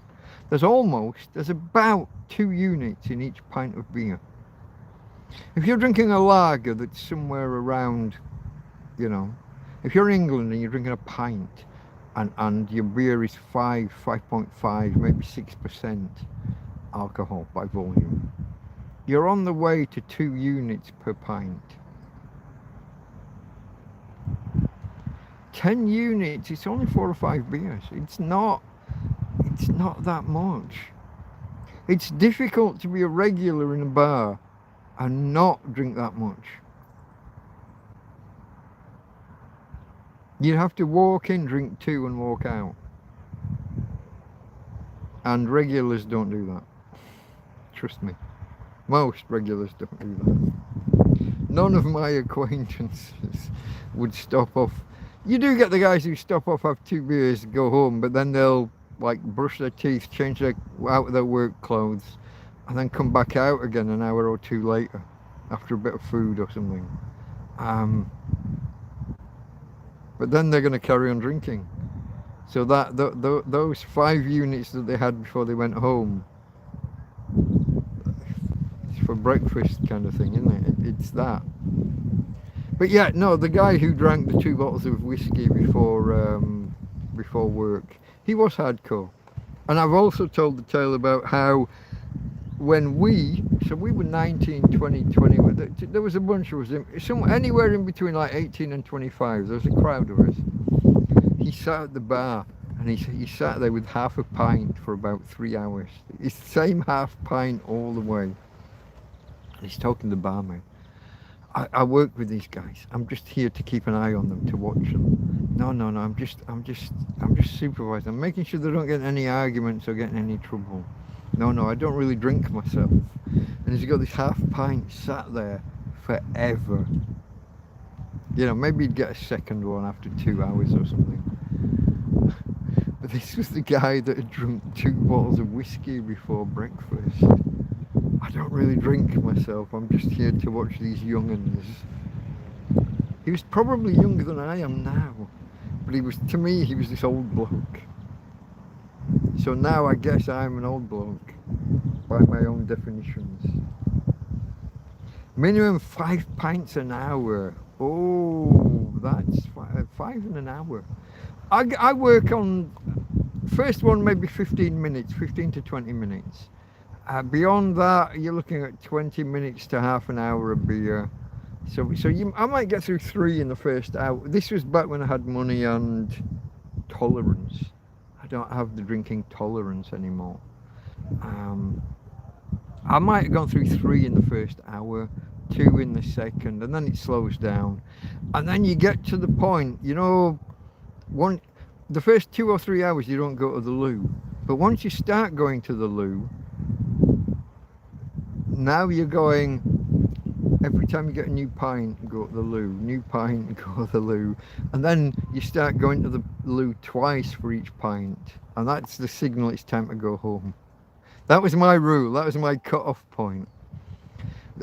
As soon as I've gone to the loo twice in the same pint, I have to start at least thinking about going home. That was the cut-off. Yeah. He was the teetotaler of the group. He was, in his mind. I don't really drink much. I'm only out here to keep an eye on these young'uns.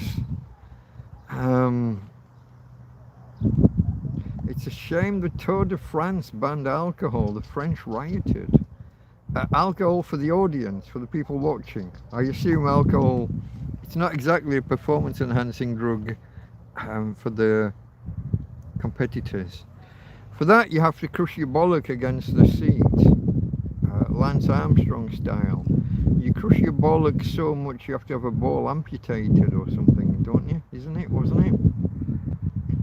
You press it against the seat. It hurts like hell, but it releases testosterone, which is a performance enhancing drug.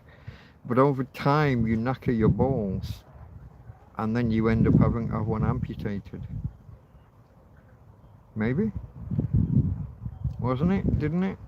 Is that true? Have I made that up?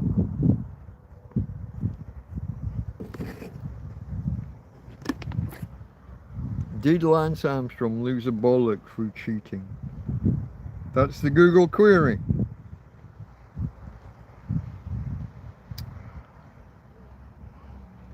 Did Lance Armstrong lose, single O, put a space between lose and a, bollock through cheating? Question mark. What are your answers? Before I hit the button and do the search. I know they're going to claim it was testicular cancer, it was this, it was that, but he was crushing it against the seat to deliberately, what's the word? To release the testosterone. It was a performance enhancing cheat. So you can say, yeah, it was cancer, or you can say whatever, but it's self-inflicted cancer, in my humble opinion.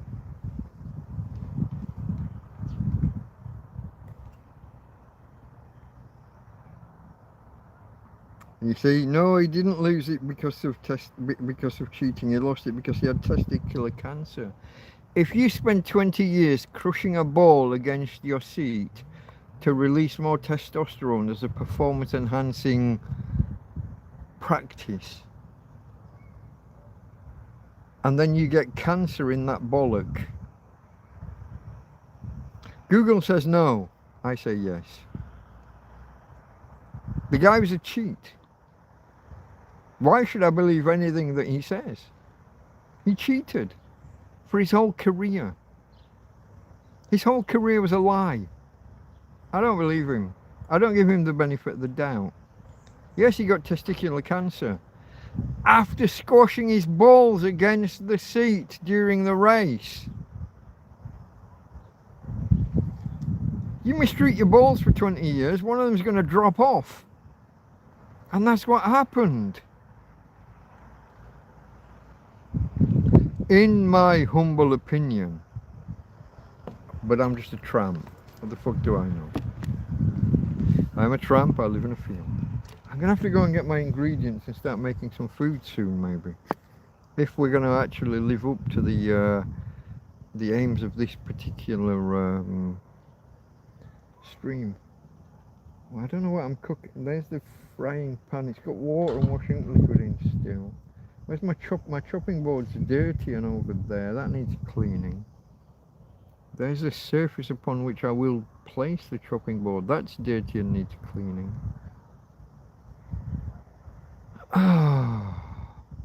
Like I said, it's not a cooking stream, folks. I'm not really going to be showing you me cooking my rabbit portions. I'm going to fry them off, then I'm going to braise. I think braise is the word I'm looking for, where you semi-cover them in a liquid. I'm going to do my rabbit portions. I'm going to do onions and peppers and broccoli. And then I'm going to add stock. I'm going to add, no, before I add stock, I'm going to add red wine, which I'm going to reduce to at least, or to at most half. Maybe reduce it a little bit more. Make it a nice sticky, treacly solution. Then I will add stock. I don't have rabbit stock, obviously. I've watched a lot of cookery programs recently where people just take the piss with what stock to add. So you're cooking lamb and then you add a beef stock, and I'm like, fucking no, something more neutral. Vegetable stock. At a push, chicken stock because it's milder. Beef stock with lamb. Lamb's very fatty and flavoursome. It will infuse into whatever stock you put in, but beef, you're just playing with your fucking food at that point. I would have gone vegetable for the neutrality, for the...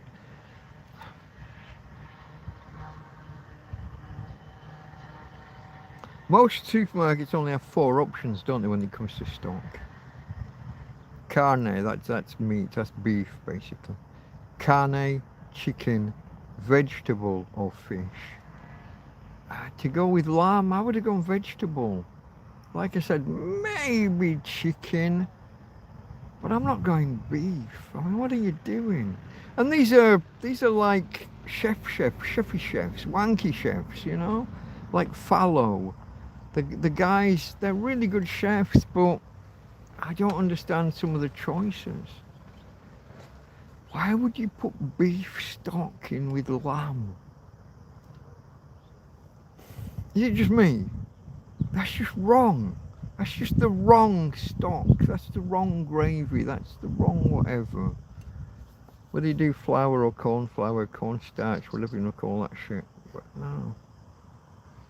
You've cooked some tremendous dishes previously. Is the rabbit from the road, Chief? No, it's from the supermarket. I went out this morning and, well, I went out at lunchtime, 12 o'clock-ish. Peak sunshine. Well, solar noon is 2, but I went out 2 o'clock, well, 4 o'clock is kind of peak sun. I went out at midday and went to the supermarket and bought the stuff. And I had to walk up and down the aisle about 4 times before I found it, because it was above eye level. They'd hidden it up high. I paid €6.50. Gonna use about half of it today, I think. I'd love to kind of coat it in flour and then fry it. I don't have flour. Flour's on my list of ingredients to get, but I didn't have that kind of money. I wanted to get a couple of kilos of carrots as well, but I think I walked past them without realising. So I got to the point, I only had €19 to spend on my card.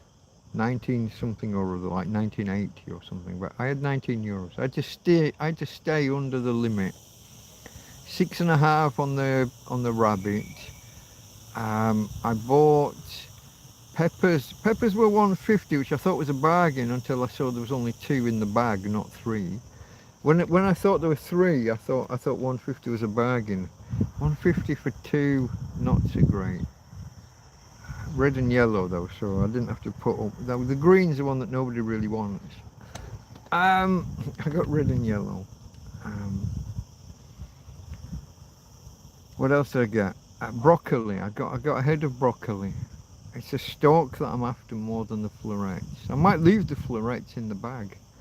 I might just chop off all the stalk and slice that up nicely.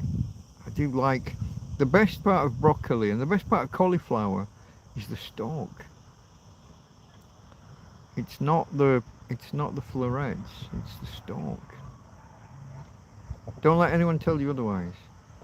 Green peppers are a tough deal. Yeah,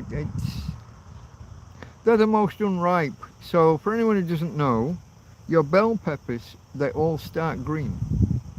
And then as they start to ripen, they turn orange, yellow, and eventually red. And so they're all the same thing. The red is just the most ripe.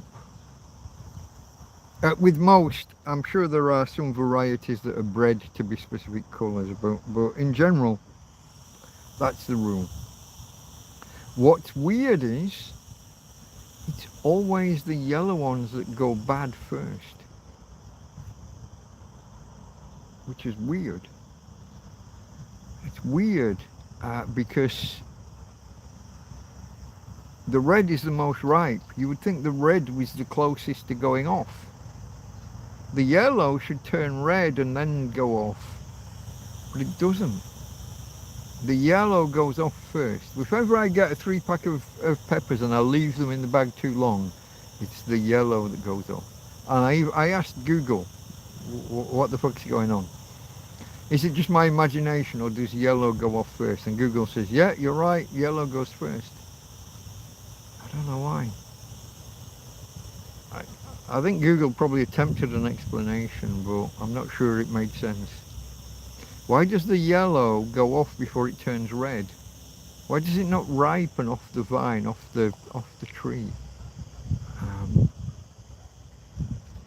I don't know.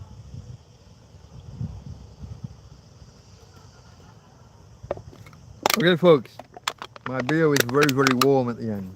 Really not nice. Quite an acrid aftertaste. Really, really nasty. I'm going to go get another one. Hopefully it'll be cold. Even though the 2 solar panels, one of them looks to be in the shade. This is the thing now. The sun's moving back. It doesn't set as far around. And between the sun and the solar panels there's a tree. So now there's a tree in the way. I've got to go and move the solar panels maybe. Try and hutch them over a little bit, get more sun. I've definitely got more power tonight than I had these past few nights. I've been scraping by, between the 2 EcoFlows I was on like 40 or 60%. That's adding 2 together, 30 and 30 or 40 and 20%. I got a lot more than that tonight. One of those panels is in shade at the minute. I'm going to go adjust that. I'm going to grab a beer. I'm going to bring my veg out and do my mise en place. Get everything in its place before I start. Chef JP. Shout out Chef Jean-Pierre. And he's back. He took a year off. He retired and he couldn't stay away. Chef Jean-Pierre is back. He came back and did onion gravy. Onion. Always number first. Onion. Always number first. Shout out, love and respect to Chef Jean-Pierre. Love him a bit. I'm going to get my veg. I'm going to try and leave my rabbit in the fridge until it's needed. My frying pan is soaking with washing up liquid, which is less than ideal. I need to season the pan a little bit, probably after. So I'll need to wash it with my hands, get my hands in and get all stinky and gunky. Wash it, rinse it some more, and then get it hot and put some oil in if I can find oil. I don't know where my oil is. It's a little bit, I've got butter, but that's, well, apart from the fact it's at the bottom of the fridge with every, because it's a chest fridge, it's at the bottom. A little bit less than ideal. Don't know what I'm going to do there. I'm going to sort my veg out first. What have I got? I've got chickpeas, I've got lentils, I've got onions, I've got peppers, I've got broccoli. Let me sort those out. I'm going to leave the rabbit in the fridge for now. I'm going to sort the solar panels. I'll be back with you in less than 2 minutes, folks, okay? Thumbs up if you haven't already. And if I could, I would leave you looking at a Tina girl, but she's... I'd have to tip the phone this way, that's not going to work. Bear with me. It's a teddy bear. It's a Tina teddy bear with me. Oh! You're out, well out of the way, darling. You're still out of the way. Let me go sort a few things out, folks. I'll be back with you very shortly. Oh! Oh!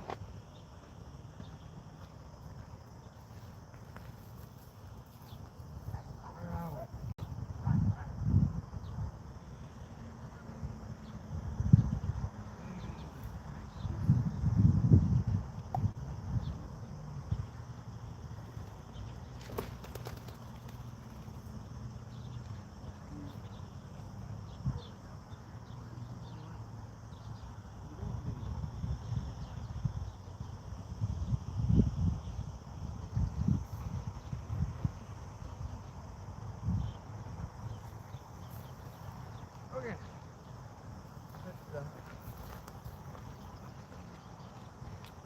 One down, 3 to go.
Oh, wow. That was a battle and a half.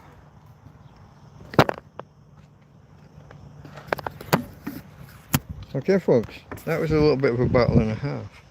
As stated, I has beer. It's not cold in the slightest. I have vino tinto, for the cooking purposes. I'm gonna put my, where is it? Oh, look at this.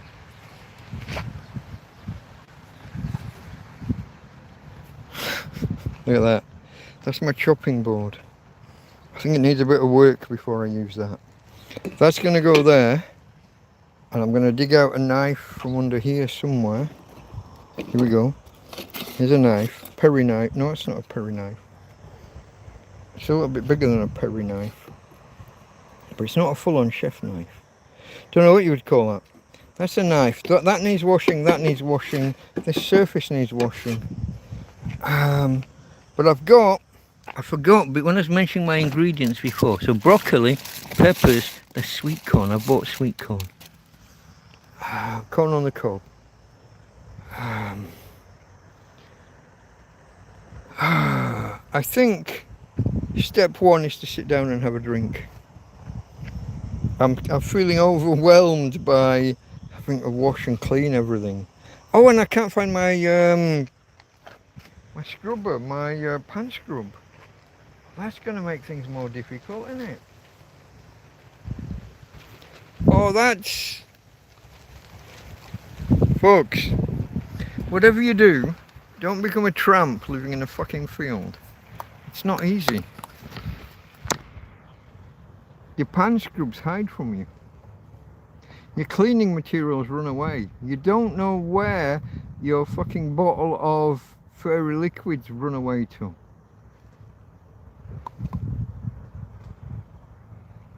It's all a bit fucking confusing, to be honest. So, sit down and drink. This isn't a cookery show. I am not showing you cooking. I am not John Kirkwood. I am not the boys from Farlow. I'm not Steve from Vivaldi. I'm not That Guy Can Cook. I'm not Andy Cooks. Although he's definitely put her through the grinder. Babe's gone through the grinder. Someone needs to check his fucking freezer. Check that mince in the freezer. He's definitely done her bad.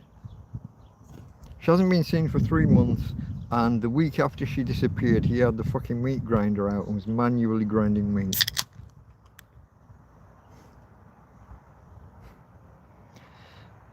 Cheers to Caitlin, wherever she may be. But do check the freezer. Babe.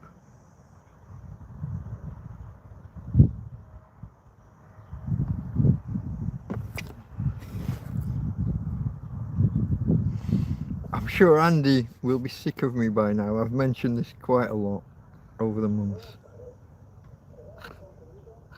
Live chat. Top chat. I'm back to live chat.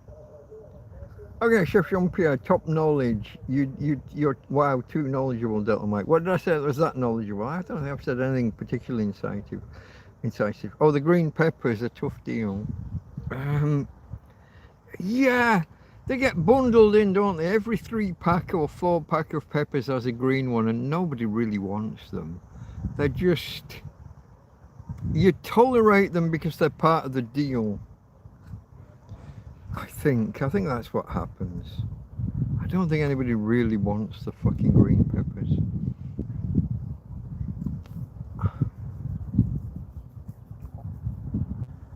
Tell me if I'm wrong. Comment. Enter chat, or if you're watching this on the repeat, if you're watching this video on demand, leave a comment.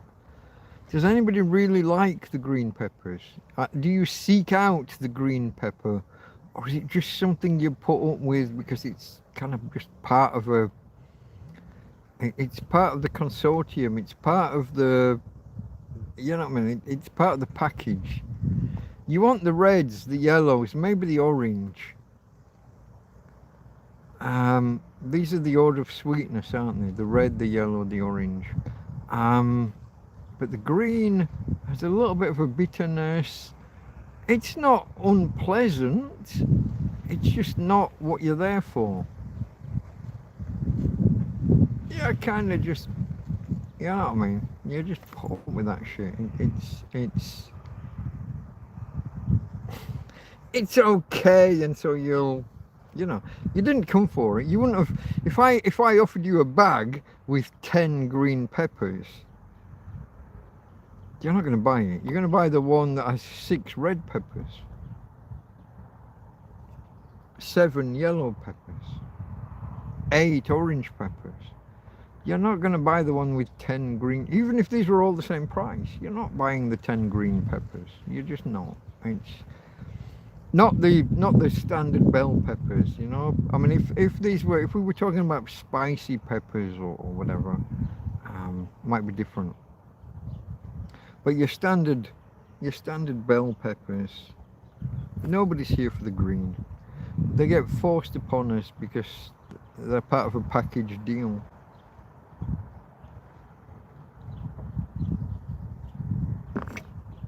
In my not so humble opinion. What do I know? Tramp in a fucking field. Chef Jean-Pierre. Tim Timoney likes Chef Jean-Pierre. I think most people do. He's a very likeable character. On your number first. Unless you've got bacon. Oh, I've got bacon. I have some lardons through there. I could do that. Bacon first. That gives me the fat. Then I fry the rabbit in the rendered bacon fat. And I don't need to bring out butter, do I?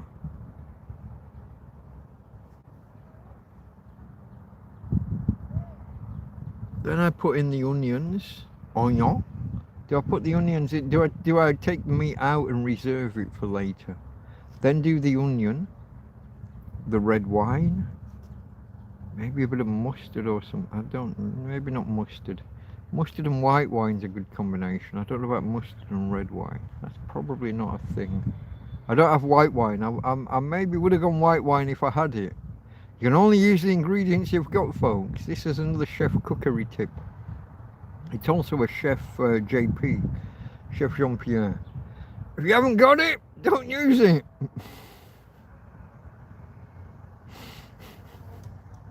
Future Canoe could learn from that. When he hasn't got it, he substitutes some other shit and makes some horrendous choices. Sometimes you haven't got an ingredient, just leave it out. Don't substitute something else in instead. Get off my fucking drink, you big ugly fly sat right over the opening, like huge, like almost as big as my hand, but sat over the drink opening of the beer can. That wasn't good. Future Canoe. I love Future Canoe. Check him out, folks. If you don't know who Future Canoe is, go find him. The humour is irrepressible. He rates everything 1 through 10. Not 10, 1 through 10.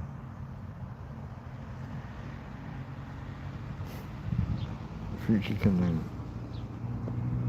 He's a young lad. He's probably only like 25. I get the idea he's a grad student, something like that. But he has worked in a kitchen at some point, and he's got the chef skills. I've said this before. He made a meal, and some bloke called Gordon reacted. That Gordon. And then Future Canoe reacted to Gordon's reaction, and then Gordon reacted to Future Canoe's reaction to Gordon's reaction to Future Canoe. It's quite funny. And within weeks, Canoe went from 150 or maybe 200,000 followers to 2 million.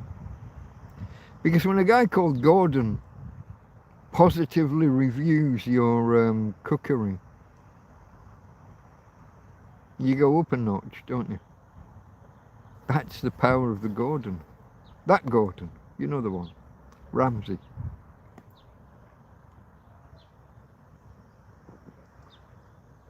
Cheers to Future Canoe and to Mr. Ramsay. Okay, chef. He'd have no problem knocking up some rabbit in a fucking field, even with a dirty fucking what's it called? What do you call the piece of plastic that you cook meat on? Chopping board. But without my pan scrub, I'm a bit fucking lost. I don't know what to do. I can fill my washing up bowl. That's going to take like fucking 20 litres of water.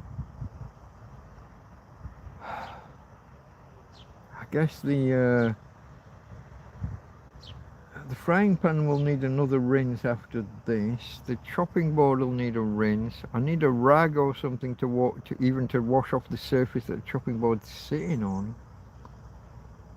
It's all escalating, folks, and getting away from me a little bit. I'm getting a little bit overawed by what needs doing, because I can't find my pan scrub. It's all getting away from me. What do you do? What would you do if you lived in a field? There's nobody talking to me. Is there nobody there? Nobody's talking, as far as I can tell. That's a little bit, that's a shame. I've still got a coffee from last night. This was a coffee. Oh, look at that. What are you? Oh, you're a green beetle. Hold on. You're going to be long dead. You're a Colorado beetle. That's... Hold on, folks. Can you see that? Is that a Colorado beetle that ruins potatoes? I don't think you can... It's got the stripes. There's a patch, there's like a shield with black and white stripes behind its head. So you've got the head, you've got the middle third of the body, and then you've got the... I don't remember the names of parts of a fucking fly or an insect. Definitely an insect, 6 legs. It's a Colorado beetle, I'm sure it is. Tell me I'm wrong. Where are the Irish? The Irish will know.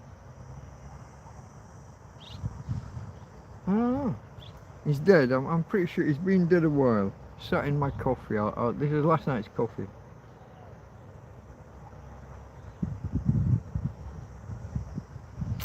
I'll drink the coffee. I'd rather not have the extra protein. But I really wish I could find my... I guess I need to look further afield. It must have blown away further than you would normally expect. The winds were quite strong.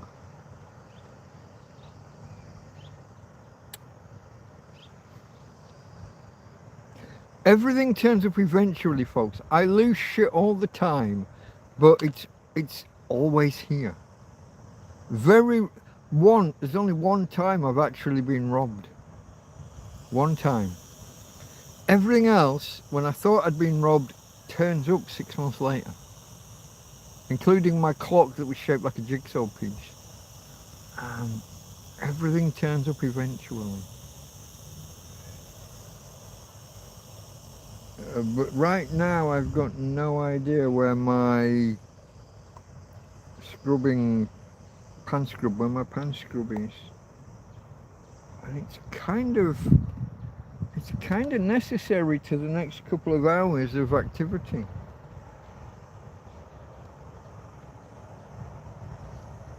It's definitely not on the table. I've examined the table 2 or 3 times to try and find it.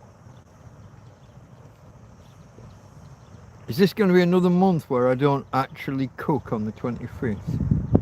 I think last month I came outside, I said I was going to cook, and then I just didn't feel it. Today I feel it. I want to cook, I want to eat.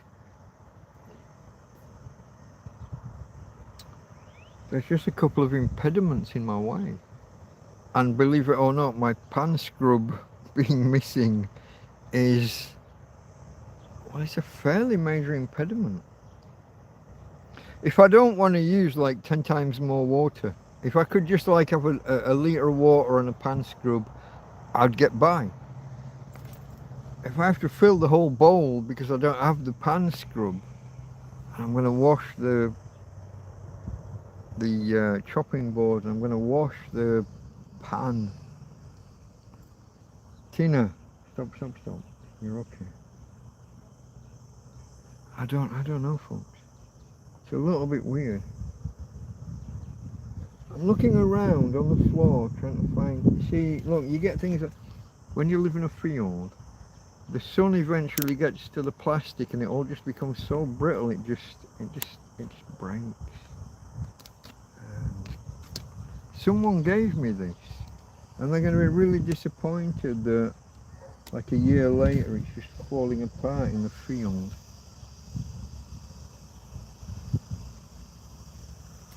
I don't know. What do you do? Like I said, this was not a cookery show in terms of I was going to show you every step of me cooking. I was going to talk to you while I cooked. I just don't feel like that's going to happen. I'm probably still going to cook something. It might not be what I was originally envisaging. That's not a word. Hold on. Let me create a word out of that. Envisaging. There you go. Not inging. Envisaging. That's not a word. Envisaging. No. Fucking retard. Not what I was envisaging. The gin-ing. That can't be right. Envisaging.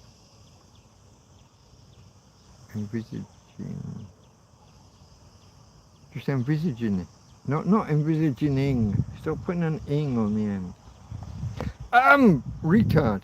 I've lost the capacity for English language. Who knew? Too many years abroad. Too many years talking to myself in a field. I'm going to go none, and then I'm going to come back to live chat and see. Tim Timoney and Chef Jean-Pierre is the last comment that I've got. If you have commented and I don't see it, make another comment just to let me know that you're there. I got 14 thumbs up, so that's pretty good. I like to hit 20, folks. If you're out there and you haven't already, and I know in the first couple of hours, we're just over 2 hours, so maybe I'm speaking a little late. In the first couple of hours, we typically get about 200 viewers, but it's people coming in, sampling. They don't know what they're looking at if I don't give the description. So you're watching me, your eponymous hero, Delta Mike, down and out in Torrevieja. Delta Mike, me. Down and out in Torrevieja. Down and out means a tramp, a hobo, a vagrant, a homeless person, somebody who is living rough. Some might say a bum, someone living rough, perhaps on the streets, perhaps in a field like me.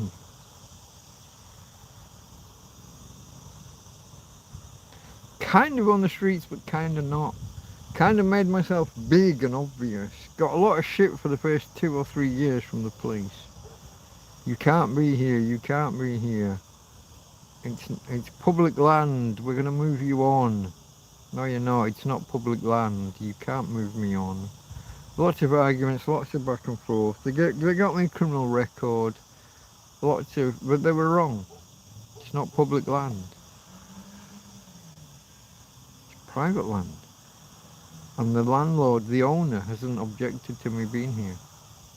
I don't know who he is.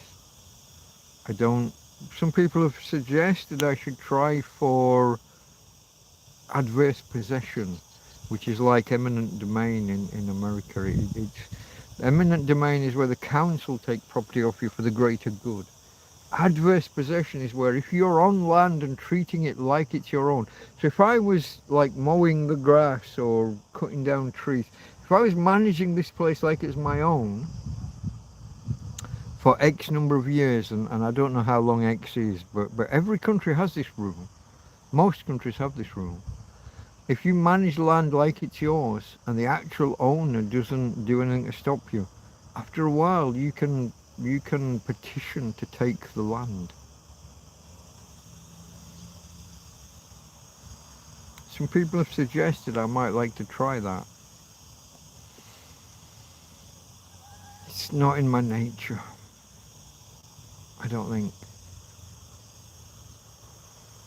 If the owner's really out there and there is a real owner and he's deliberately allowing me to be here, then fair play to him, and I'd like to hear from him actually.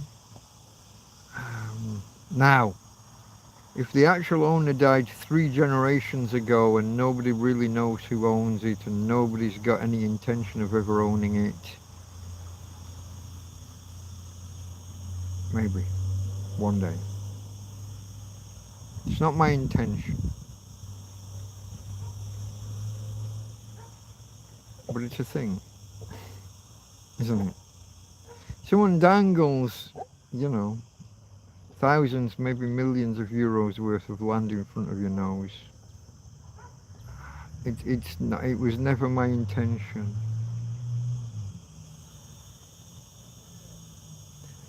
But it depends. It depends. Am I managing it as if it's my own? Well, I'm here. I'm tidying it as and when it needs tidying. Certain things need things doing at times because of fire risk and stuff. There are certain trees falling over. There are things I'm cutting down or cutting back. Am I managing it as if it's my own? We could argue it in court, couldn't we? These trees that fell down. These trees, if you see behind me, that power pole behind me, those trees used to be at the top of that power pole. Now look at them. Those trees have fallen over around the power pole. I'm snapping off branches, I'm moving things, I'm breaking things, I'm, you know, acting as if I'm the owner. Maybe it could be argued. Is that significant enough? There's going to be a thing in a month's time.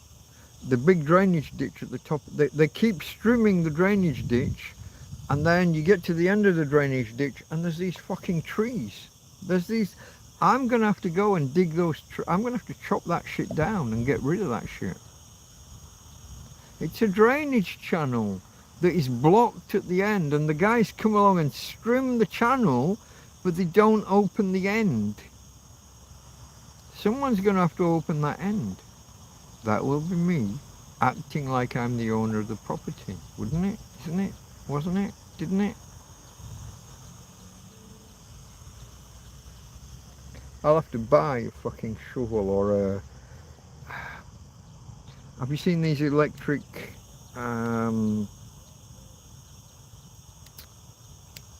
it's a saw with a belt. Chainsaw, electric. Have you seen electric chainsaw? You get these. You get these. This is not like major fucking work. Fuck off. The fuck do you think you're messing with, you cunt?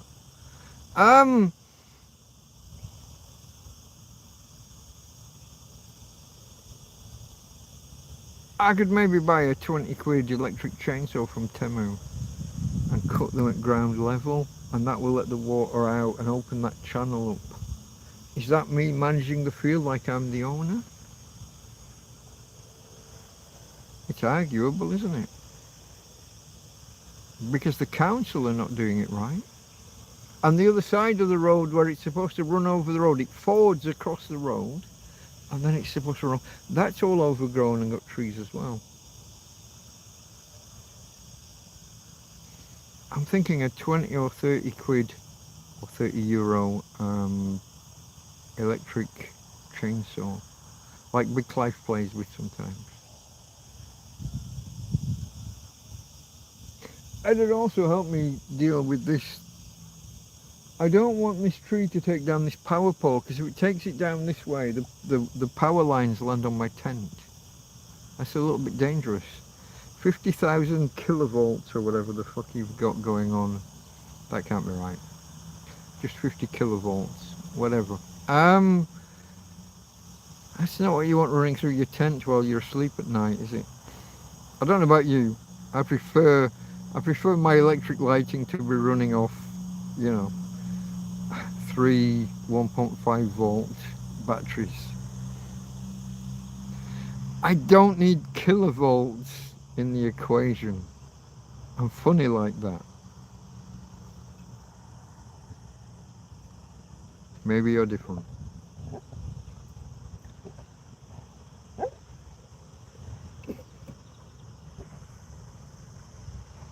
The last comment is still Chef Jean-Pierre. Nobody talking to me, or has my chat frozen and gone to... I'm assuming my chat's gone to shit. I come out, I go in. I'm going to come out of the app and come back in, just in case. I don't know, but you are live. No, the last comment is still Chef Jean-Pierre from Tim Timony. Top knowledge. You're just not talking to me. Apparently, okay, there were 6, there's now only 4 of you apparently. 3. Everyone's leaving. What did I do? Was that offensive? Come on back to me. Talk to a tramp. Come on, you know you want to. Ask your questions. If you're new here, say hello. I don't bite. I can't. I got no fucking teeth. Oh.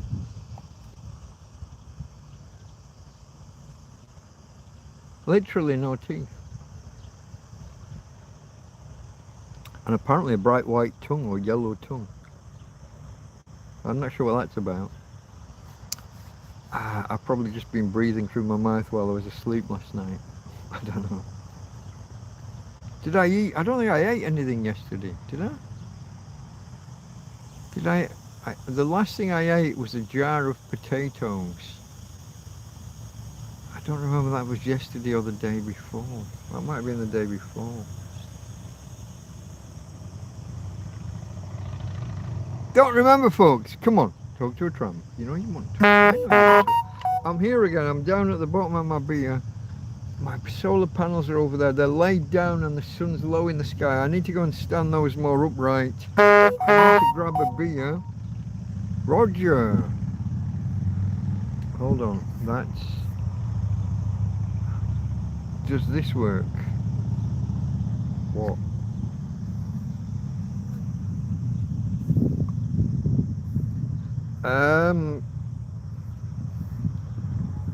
Excuse me.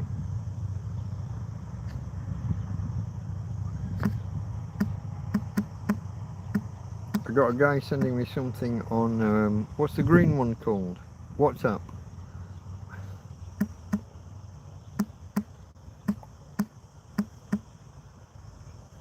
Message received but no context.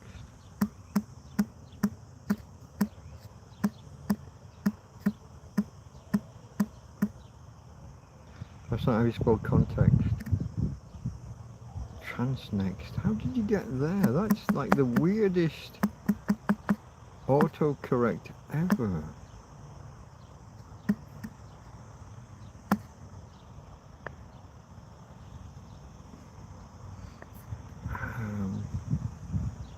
Let me, hold on, I have to go in and silence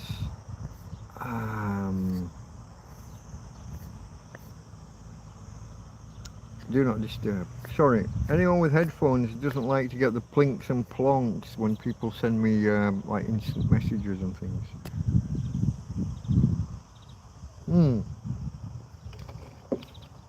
One beer. I gotta go stand my panels up, get a bit of extra power, grab a beer, think about what I'm doing in terms of washing this chopping board and knife. I'm prepping my veg. I'm feeling like I might end up cooking this after I finish talking to you, rather than doing it on stream. I don't know. We'll see. Let me work out the specifics, folks. It's all a little bit haphazard.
Okay.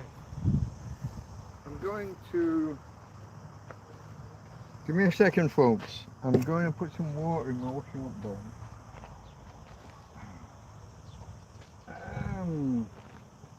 Where are we going here? I'm going to put that there.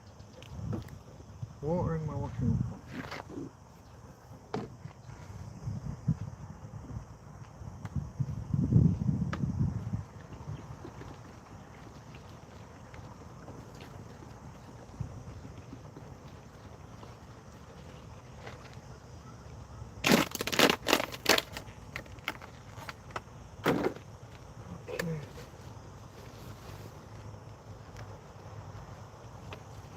3 litres.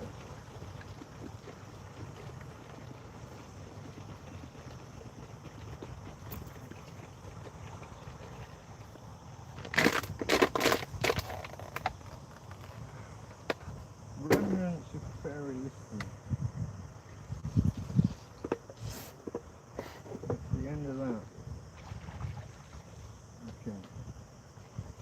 That's the end of this. Now,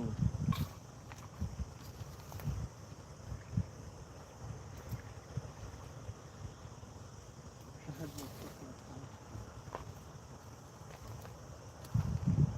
quick scoop, some of that, but not all of it.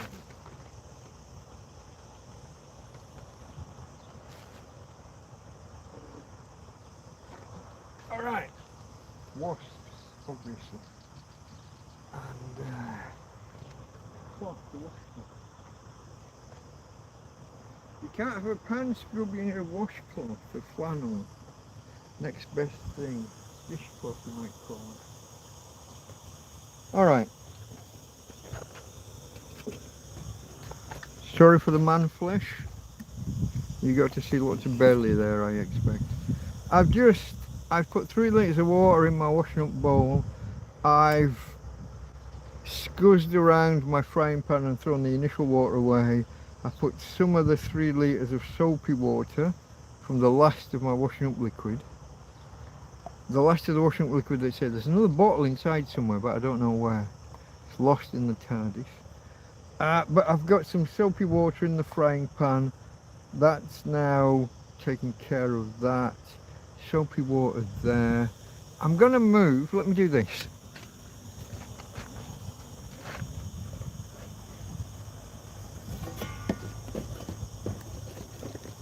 I'm gonna put the chopping board, if you look at that, both sides are shit. I'm gonna put that in the water.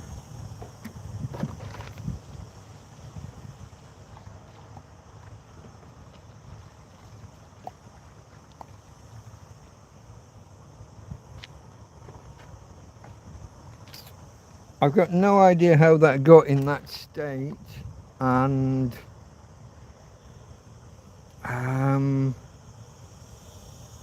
yeah, I don't.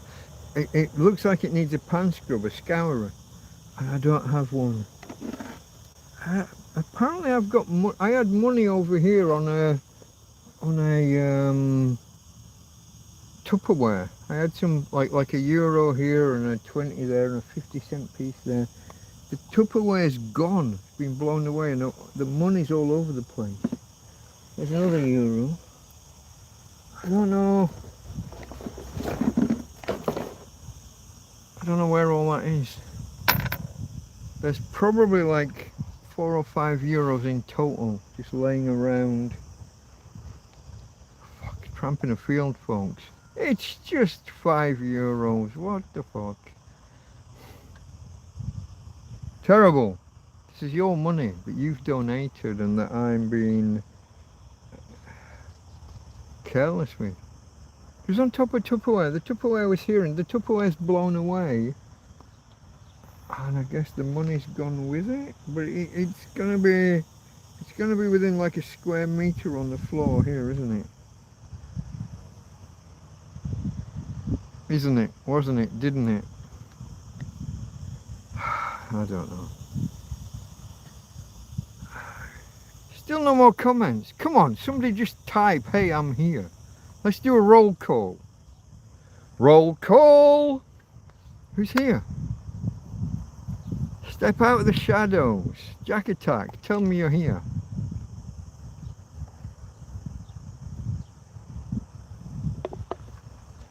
My money's on Jack Attack being here in the background. He'll be waiting on either Big Clive or ScrufDog, whoever is live later. Hold on. Oh, fuck. It wasn't a deliberate flash of the body, of the flesh. Man flesh. Can I do that? Hurrah! Look at the shoulders. My shoulders used to be like twice as wide. I lost a lot of weight when I first became homeless, and I've never regained it. Takes a lot of protein to bulk a body back up, folks, and I don't. Protein is the thing that I eat the least of, which is why it's rare. Today I went out specifically and bought rabbit. I bought meat. I eat meat so rarely. I've got hot dog sausages. I've actually got proper real. My mate Ismail brought me some sausages a while back. They've been in the bottom of the fridge, pseudo frozen, semi frozen. They're not going to be frozen anymore because the fridge has been running at fucking 20 degrees Celsius. Still pissed off about breaking my tablet. Folks, fucking tablet. I use the tablet's my main internet connection. I took the SIM card out of the phone and put in the tablet months ago during a power saving exercise when I was really low on power. I never put it back. No, didn't look. Is it true that nobody's talking to me in chat still? Or is chat just not working for me? I know I haven't got many viewers right now. This isn't a usual time that I would be live. But Timony 1951. That was 9 minutes to 8. That was 43 minutes ago.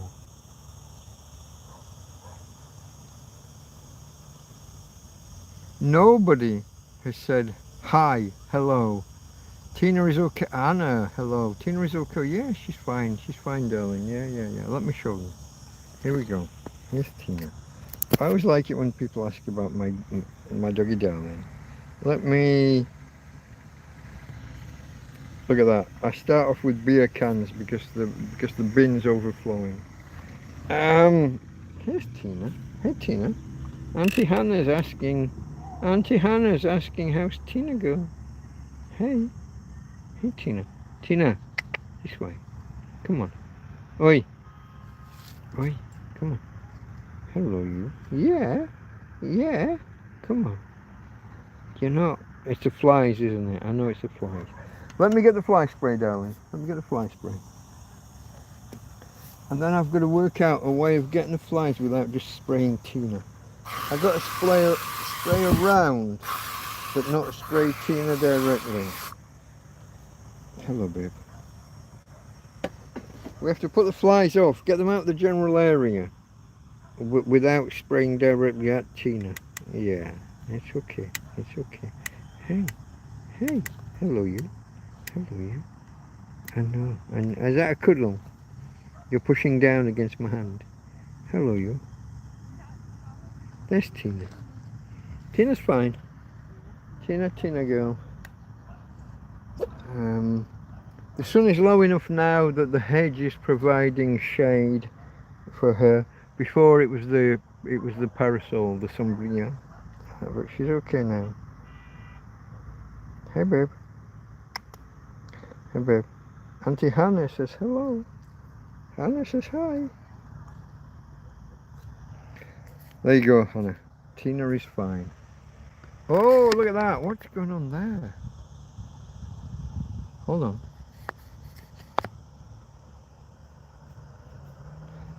When I was spraying the fly spray, did I get the camera?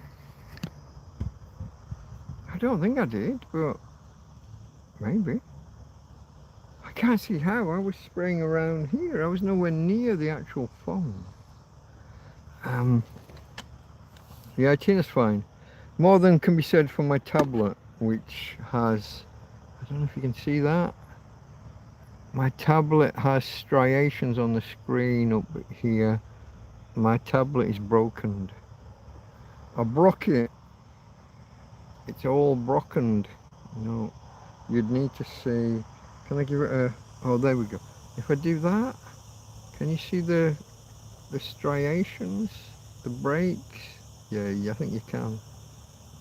Some stripes going from the centered, top centered off to the top left as I look at it on the screen. It might be top right. I don't know how you see it. My screen is broken.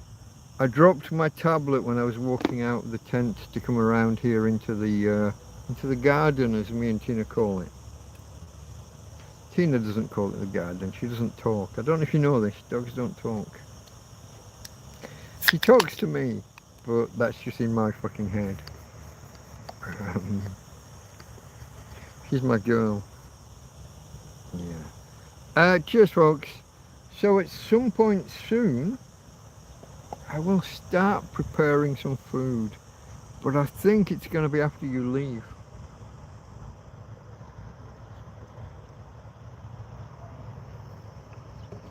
I said from the beginning, this isn't a cookery stream per se.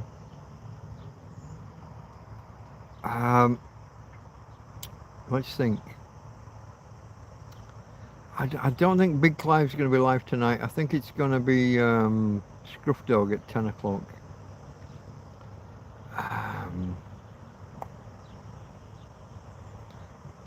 10 o'clock will just be getting dark here. I won't have my Christmas tree out. I might take a photograph. I might put the Christmas tree out. Maybe I'll make a separate video. It won't be while I'm live, probably. But I'll maybe do a short of me and the Christmas tree. Maybe with some food in front of me, who knows.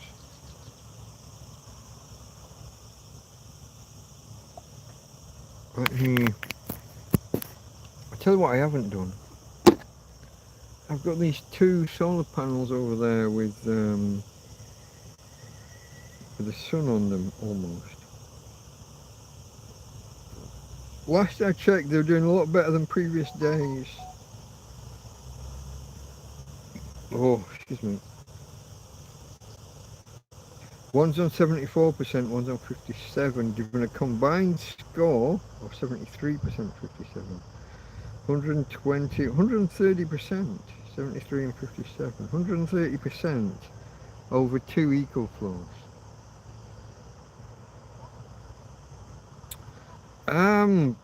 I've been going into most nights recently on like 40 or 50% between the 2. So 140 is phenomenal. That's good. I'm sure the fridge will just take it all as soon as I plug it in. The fridge will just... The fridge has been running at 70 and 80 watts. It's been incredible. Instead of running normally at 30 and 40 watts, it's been 70 and 80 watts. What are you doing, darling? Oh, you're catching and eating flies. You're a clever girl. Yeah, look, with a bright screen, can you see the striations there or not? I don't know how well that shows. Yeah, you can see those stripes on the screen. That's where the glass is broken. I've dropped it for the umpteenth time, and today I thought it survived, but it turns out it hadn't. Really pissed off. I don't know how much, let me look up, how much is a Samsung Galaxy A9, Galaxy Tab A9? Samsung Galaxy Tab A9 price. 5, is it 5? I don't think it's 5G, it's 4G plus. I don't think it's 5G. We'll go for the base model. 90 euros? That can't be right. Everyone else is saying 164, 159, 137, 133. That was a 73. That's got to be second hand, no? Plus 13 shipping, 87. I guess you pays your money, you takes your choice. It's not as bad as I thought, actually. Anywhere between, what's the lowest I saw, 73 but with 13 shipping, so that's 86. There's lots of 86s, 87 from Temu with free shipping. That's not even the same thing. That's a 20-inch tablet. That's just not even the same thing. What are you... You're lying in your adverts. That's an A11. Those are bigger. That's 11-inch, not 9-inch. This is... I would say this was 9-inch. I don't think this is a 9-inch tablet. Oh, now it's showing me some other shit. I thought it'd be more expensive than this. I'm seeing prices between 76 and 150. I don't know. Some of them are going to be a con. Some of them are going to be great. Some of them are going to be second-hand or remodeled, reworked, whatever the words they use are. I don't know. Okay, folks. It looks like I've lost my audience. It says here I've only got 2 viewers. Really? 2 viewers. I'm gonna spend about a minute washing my chopping board. Gary! Hello, Gary. Gary in the Republic of South Africa. Hello, my friend. I'm just about to go. I've got to wash my chopping board. I've lost my what's the word? Scouring, my sponge for scouring things. It seems to have blown away in the wind. I'm gonna just have to try and wash a thing and then try and see whether I can clean my chopping board. And then I can try and cook some food. We'll see. I want to do a mise en place. I want to get things ready before I bring out the meat and start trying to cook stuff. I got 2 obstacles. My frying pan has had the same fat in it for about 2 months unused and it's probably rancid. That needs cleaning. And then my chopping board is a mess. And that was the last of my dish soap. I put dish soap, washing up liquid, what we're going to call it, into the bowl. I scuzzed out the frying pan, but then I took a little bit of the soapy water in. The frying pan's going to need reseasoning before use. It's not cast iron or anything, but you know, you gotta get some hot oil in and make it right. I'm gonna do, so for anyone who's newly arriving, I'm gonna cook some rabbit. Then I'm probably gonna pull the rabbit out of the pan, not out of the hat. I'm gonna pull the rabbit out of the pan, reserve it for later. I'm gonna cook some onions. I've got some broccoli, some peppers, and some sweet corn on the cob. I've got to cut the corn off the cob. We're gonna make a thing. And then it's up to me where I go from there in terms of stock. I'm thinking either a vegetable stock or a chicken. There's no such thing as a rabbit stock that you can buy like the stock cubes for. I don't want to go beef. That's wrong. Chicken maybe. I'm thinking vegetable because it's kind of neutral.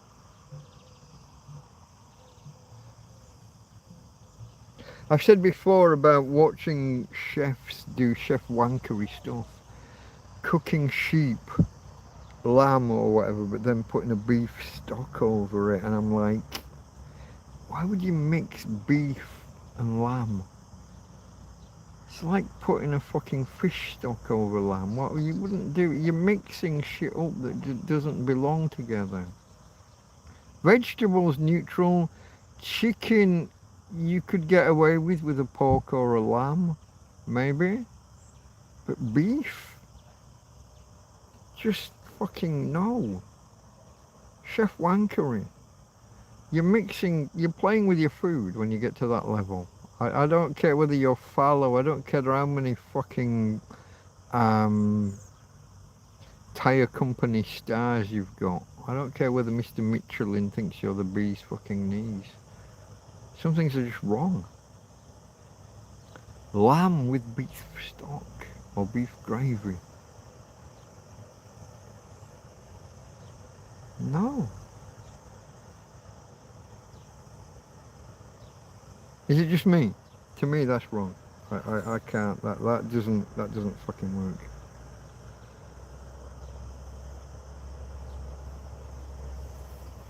I feel the same about that as when the Spanish see someone putting chorizo in paella.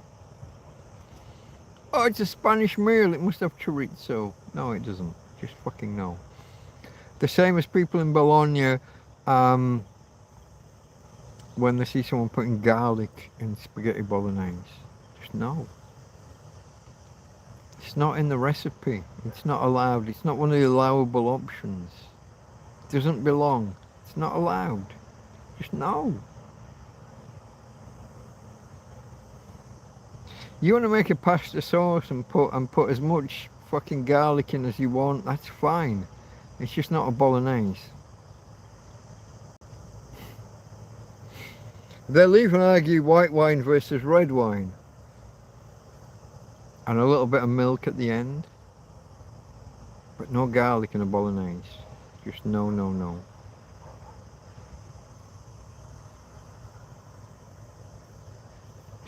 I'm gonna step over here. I'm not going far.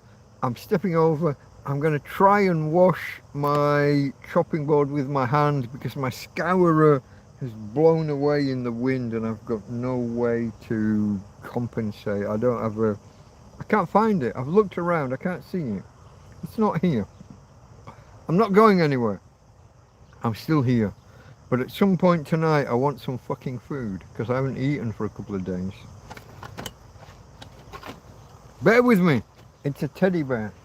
Oh.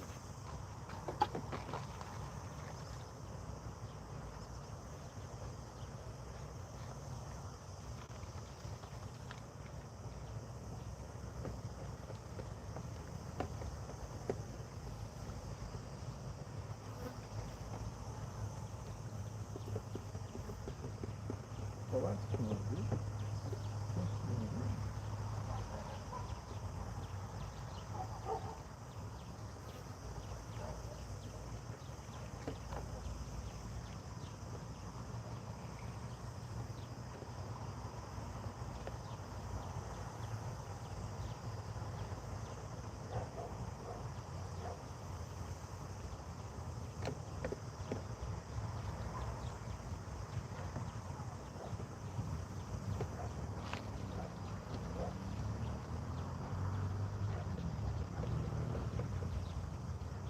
Alright, I'm happy with that.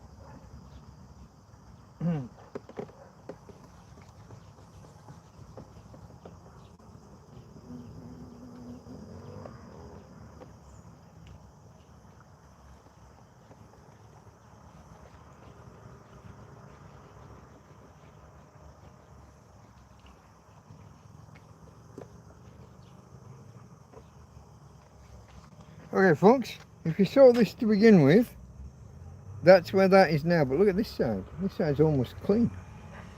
That's a massive improvement. I'd happily use that. That's good enough for a tramp like me in a field. I'm going to put back, I'm just going to leave it to soak in the water a little bit longer. But yeah, no, it's not bad. It's got rid of about 80% of the meth, 80% of the gunk. On one side it's like got rid of 70%, on the other side it's got rid of about 90%. I'm happy enough with that. Yesterday's coffee. Sat here all day just out in the sun. Hands are wet.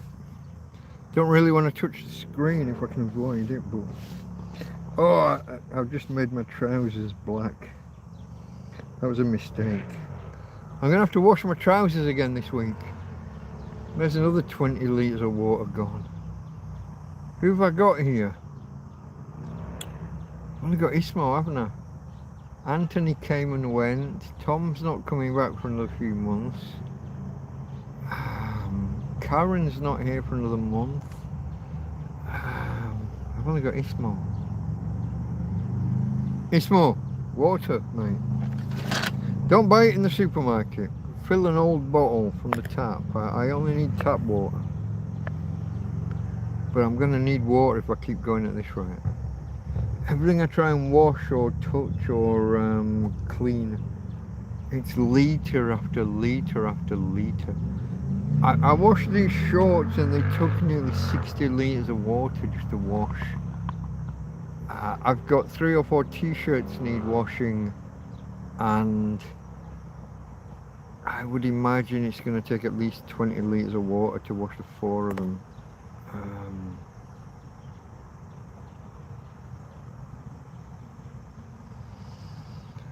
I'm going to have to start going and getting my own water down at the foot wash like people suggested, but that means I have to buy some bungee cords. My one's all perished. They're snapped. I've got the trolleys. But my bungee cord's all perished. I'm gonna have to buy some more. I don't know how much they cost. I don't think they're expensive. I think Joby said you could get like a 6-pack for about a £5 of various sizes. I need big enough to go from the bottom of the trolley up and over 4 8-litre bottles. I don't know what, I don't have the bottles anymore. I don't keep them. I've been crushing. See, when I finish bottles of water, I crush them and fold them down. There's a bigger pile over that way. Over there, look. I don't keep them anymore. Gonna have to start keeping them again. How long will it take to cook the rabbit? Well, it depends. I was going to go low and slow, so my idea was I was going to brown the meat, brown the rabbit. Oh, fuck. Oh, you bastard. Oh, look at that. Oh, that way, yeah? Is that the proper way? That went bad. Chat is upside down. The screen, here we go. Now it's the right way up for me. I don't know about for you. My octopus cable got a full smattering of beer. I'm gonna have to leave that a couple of days without using that again. That's gonna be a bit awkward. Fuck. I just lost half a can of beer. That's a little bit annoying.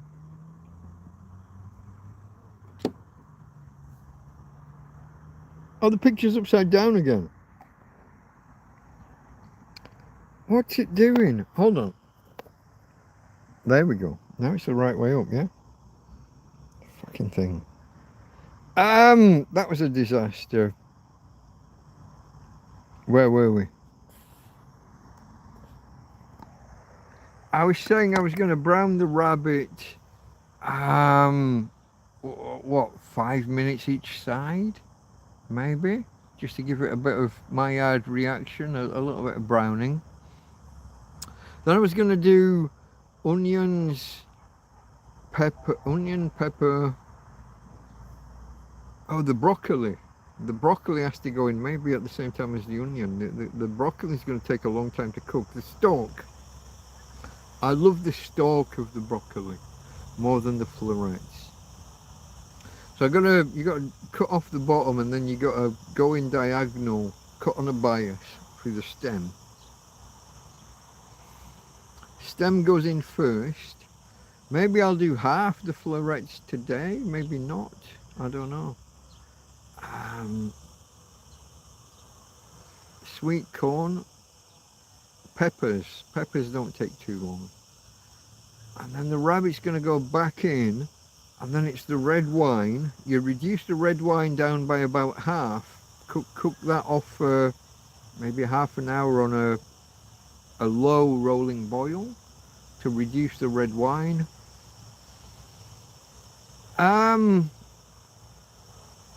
Reduce the red wine. Where are we going from there? And then I've got tomato. I think I was going to go with tomatoes. I've got like a curry flavoring, a curry season pack. I don't know what the word is. But I could introduce like some curriness into the final mix. That was the idea.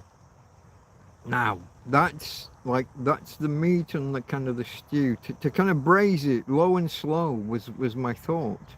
Maybe over an hour and a half after. So the first half hour is the browning and getting the veg ready and put everything in. Then get the red wine in, put a stock in, and then maybe a lid over the top and braise it low and slow. That was the idea. So that's the meat and the veg.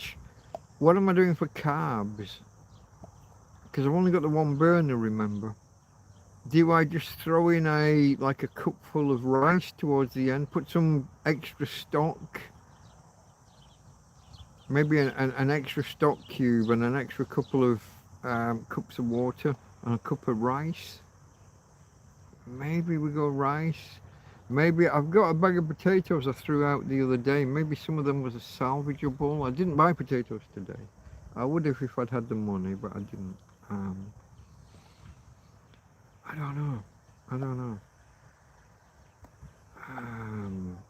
Oh, I don't forget. Oh, sorry. I didn't mention the chickpeas and the lentils. Those need to go in. When am I going to put the chickpeas and the lentils in? And I might not use them all. Some of those might be reserved for another day. They'll have to go into Tupperware, into the fridge, if I can find some clean enough Tupperware somewhere around here. I've got, it's fluid.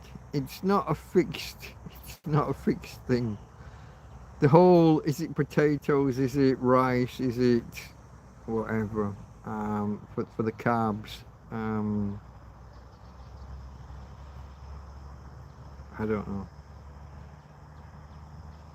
And time's going by, and we're 3 hours into a stream where I should have been preparing this shit, and I haven't been. I've only just washed my chopping board, for God's sake. And I've put it back into soak to wash it even better.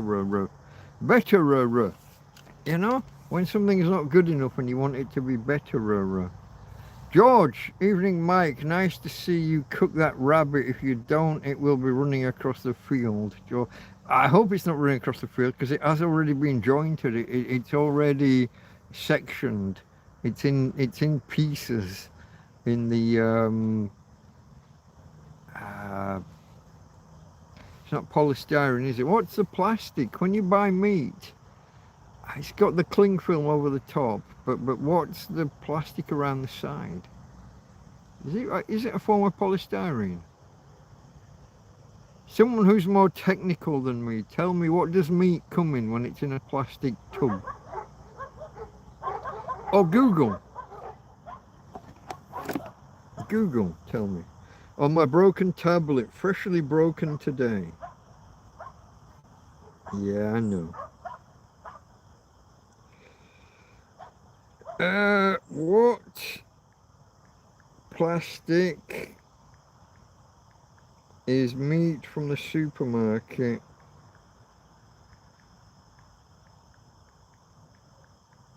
contained in? Supermarket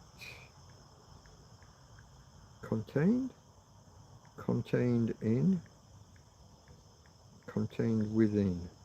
That's, you don't spell contained with an F on the end. Contained within. Bear with me, folks. I used to be a touch typer. What plastic? That's not so plastic. The supermarket meat is usually packaged in a combination of expanded polystyrene, I thought it was a polystyrene, EPS, or PET PP plastic trays. What's PET PP? What's that? plastic trays covered with a PVC or polyolefin stretch cling film. There we go. I thought it was a cling film type thing. Lined with a small cellulose and that piece of paper at the bottom is the cellulose and plastic absorbent pad. What's PET PP? PET, polyethylene terephthalate.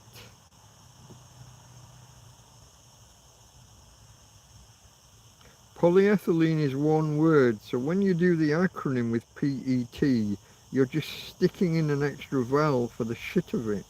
It should just be PT. Polyethylene terephthalate. Don't you hate it when they make up like an acronym and they stick letters in that don't belong? 2 words. Polyethylene, that's one word. Terephthalate, that's PT. And they go with PET because polyethylene. They take the E from the middle of polyethylene. They take the E from the middle of a word. It doesn't belong. That's not how acronyms and abbreviations and that's not how shit's supposed to work. You don't get to pick an acronym just because you like it. Polypropylene is another option. Rigid plastic often used for freezer to microwave or vacuum skin packaging because it handles temperature change as well. So if it's something you take out of the freezer and you put that ready-made meals, take it out of the freezer, put it in the microwave. That's going to be polypropylene. Polyvinyl chloride, that's your original PVC. If you remember your 1970s fake leather jackets, that was your PVC. Or polyolefin. I don't know polyolefin. Stretched over the tray, that's your cling film. Polyolefin. There's a cling film to let oxygen keep the meat red while preventing spoilage. And the absorbent pad, stroke meat diaper, or nappy if you're British, made of cellulose or silica gel wrapped in perforated non-toxic plastic to soak up excess juices. So even that shit underneath is a kind of a plastic. The absorbent stuff under the meat. Skin pack films. Tight second skin barrier films made of multi-layer co-extruded plastics vacuum sealed directly over the meat without a foam tray. I've just read a whole paragraph and I have no idea what that means. Let me go back. Tight second skin barrier films. I understand the word tight. Second skin barrier films made of multi-layer co-extruded plastics vacuum sealed directly over the meat without a foam tray.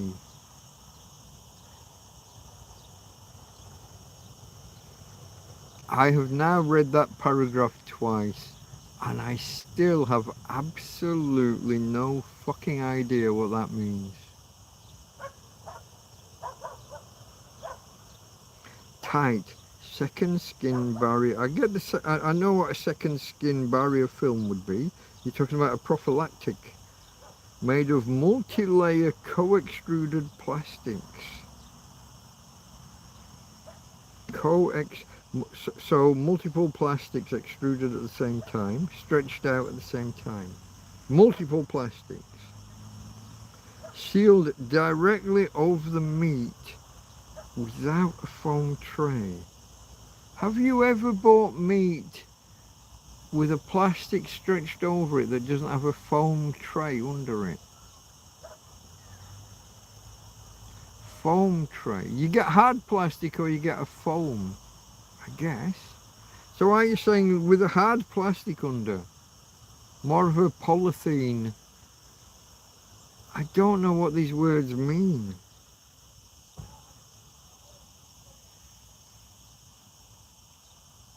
I have now read that paragraph 3 times and I still do not know what it said.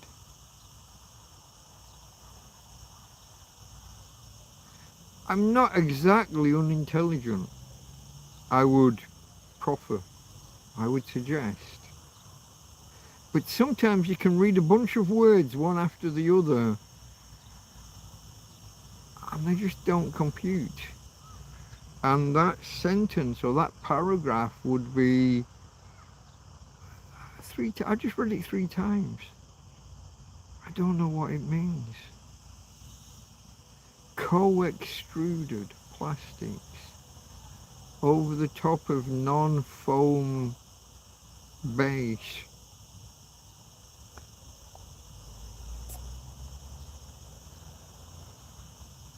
I guess when it comes to meat, when you buy meat in a supermarket, it can either be in a kind of a soft, squishy, foamy base, or it can be in a more solid plastic base. I guess that's what they're talking about. Multi-plastic co-extruded.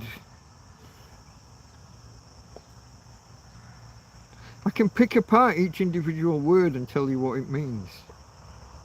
To extrude is to stretch, it's to pull.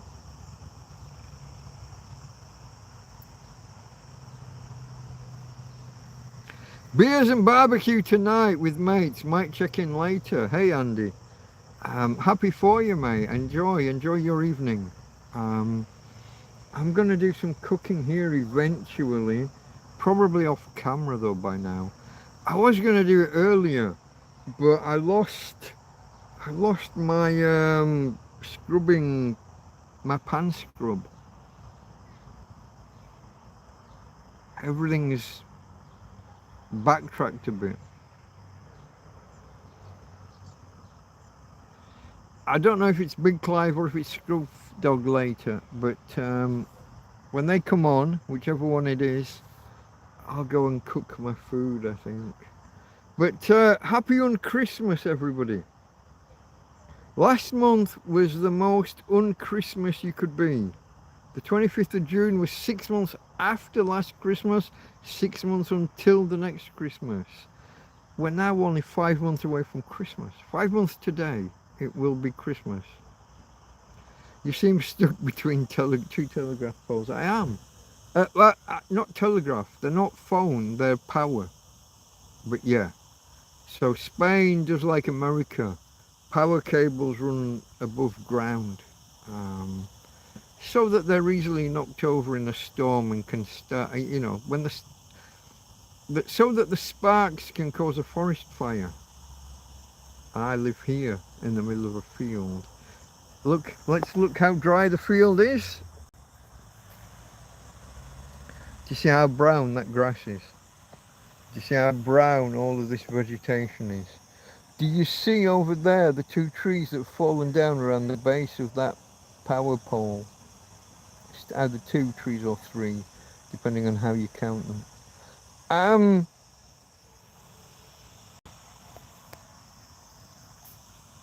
Let me ask you, when this field eventually catches fire, who do you think they're going to blame? Are they going to say, oh, thunder and lightning and all things frightening? Oh, power cables, and oh, those trees fell over and maybe knocked over that power pole? Or are they going to say, there's a homeless fucker in that field and it's all his fault?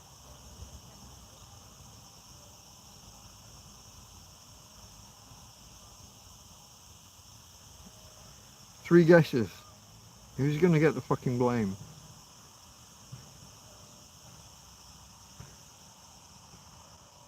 Your ass will be behind bars, no doubt it will. And pity the fool who comes to take my ass.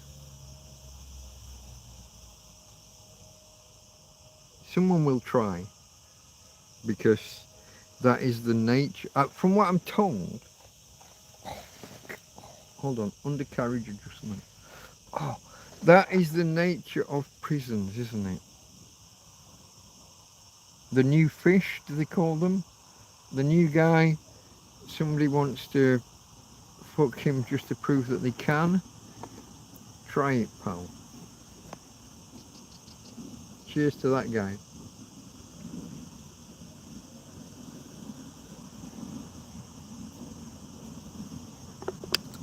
I had a fly in my ear. I need to go get another beer, folks. That's a ricochet. It landed in, bounced out. Rim shot, maybe you might call it in America. I'm not sure. I can't get rid of the... There's a menu to the side here. I got rid of it. There it's gone. Looks a real hazard. Go easy with the roll. I don't smoke. There are no roll-ups. I have friends who come and visit me and who bring cigarettes or roll-ups, but I don't smoke. I don't do any form of drug other than alcohol. You seem stuck between telegraph poles. Untamed, said Billy Joel. Beers and barbecue tonight with mates. Yeah, okay.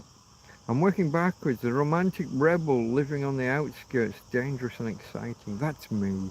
Ladies, I am dangerous and exciting. Come on. Get your ass down here. I'm sick of the gay men coming wanting sexo.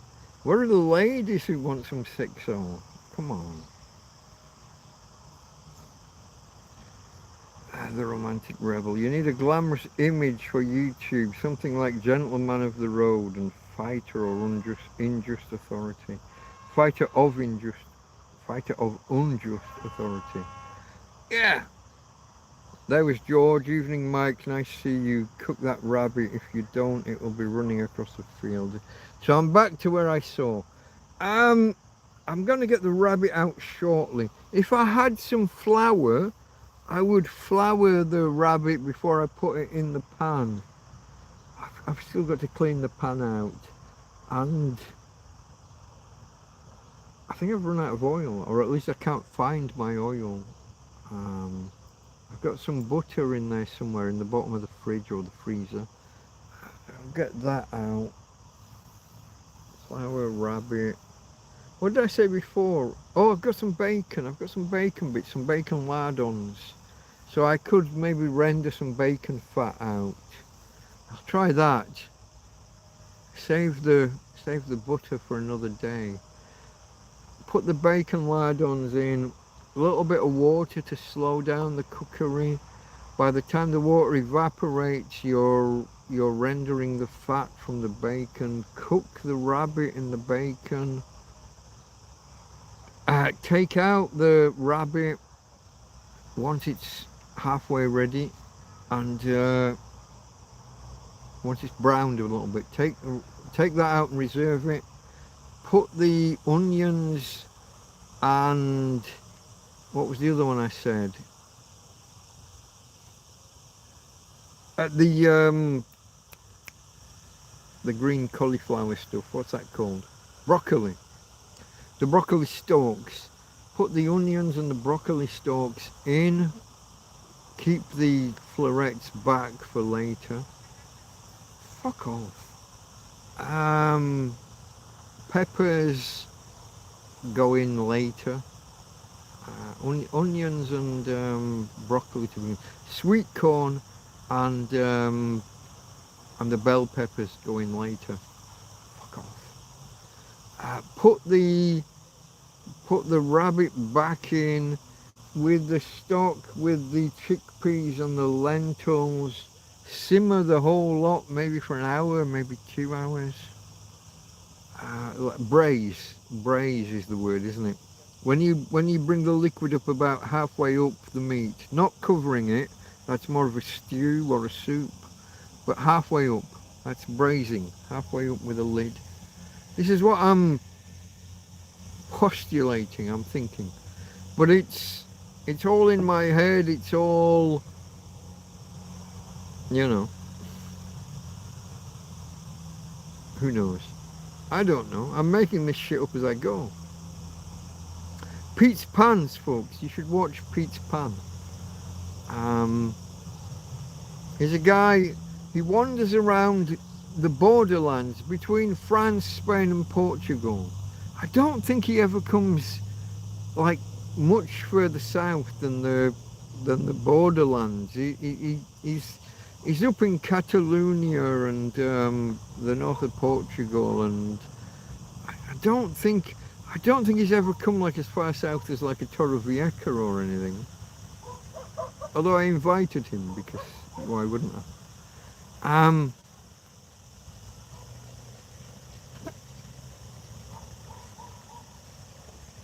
Shall I see if I can wave at these nice people? Hey, Tina. Tina's okay. Tina's okay. I'll wave. Yeah, they wave. That's nice. I always like it when people wave back. That's nice. I've said this before about hail friend well met. Lifting the visor. When you're a knight and you've got and you lift the visor. That's where the salute comes from. Put your hand under the visor and lift it. That's the origins of the salute. We can argue about where the thumb goes. Does it go here? Does it go there? Do you have a straight hand? That's the American one. British is more like that. Some regiments it's like that. There's history behind each regiment has its own thing, but it all comes from raising the visor. It's all from there. It's I mean you no harm. I raise my visor, I expose myself. I mean you no harm, I hope you mean me no harm. We're all good. And they wave back and they nod and it's all good. It's all that. Hail fellow, well met. Or if you're watching A Midsummer Night's Dream with Titania and Oberon, how does that go? Ill met by moonlight. See, so that's not a hail fellow well met. He meets his wife and he's off trying to fuck someone else, she's off trying to fuck someone else, and it's ill met by moonlight. That's the opposite of hail fellow well met. A little bit of Shakespeare from a tramp.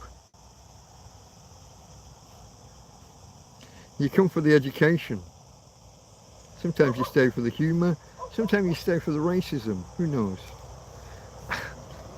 Or the words, all the words. Yes, I say the words, even that word. I'm scrolling, the romantic rebel, untamed, beers and barbecue. You seem stuck between poles. Look at the real hazard, go easy with the roll-ups. Yeah, I don't smoke, so there are no roll-ups. My friends, I have friends come around who do smoke and they throw them on the floor, and I'm careful to watch afterwards and pick them up and dispose. Your ass will be behind bars, no doubt. Yeah, I'm aware of the dangers, I'm aware of but I'm also, believe it or not, I'm not the biggest guy ever. I used to be, like I said, I used to be about an inch bigger on each shoulder. I used to be significantly stockier. And I had a history in boxing, but yeah, no, you don't want to find yourself in prison against some fucking 6'4" barbarian that wants to bum you. Nobody wants that. Well, he wants that, but I don't. Beers and barbecue. Looks like a real hazard. Your ass will be behind bars. Yeah, if this field goes up, they're just going to blame me. It could be lightning, it could be the electric, it could be anything, but they're going to blame the man in the fucking tent. Bearing in mind, these are people that took water away because it was a fire risk. They took green garden furniture away, like tables and chairs, because it was a garden risk, a fire risk. They took a gas barbecue away because it was a fire risk.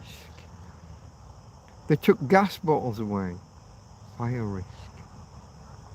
If a gas bottle is ever a fire risk, your field is already at 450 degrees Celsius.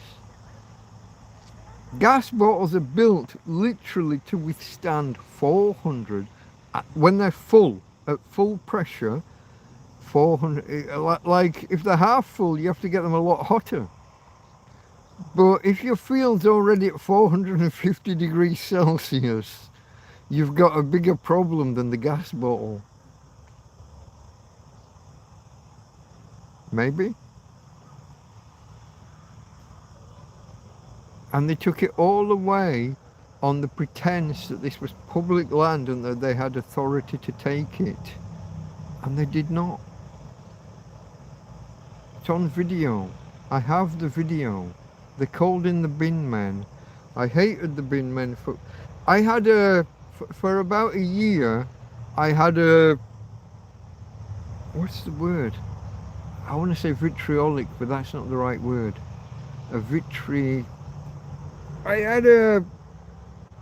I hated the bin men. Just on sight, I hated them for at least a year. Because they'd been called in. It was the bin men that took my stuff away. It was the Guardia Civil that called them in. Now, if it happened nowadays, I'd be outside my tent and I'd be threatening them. The first one of you that touches any of my stuff, I'm gonna fucking smack you. I would. I wouldn't just threaten them, I'd actually do it. Because now I know I'm in the right. Back then I thought I was in the right. Now I know. You can't just come onto this land, private land, and take my shit away. You can't. No court order, no warrant, no documenting what you take, no appeal process. You can't do that shit.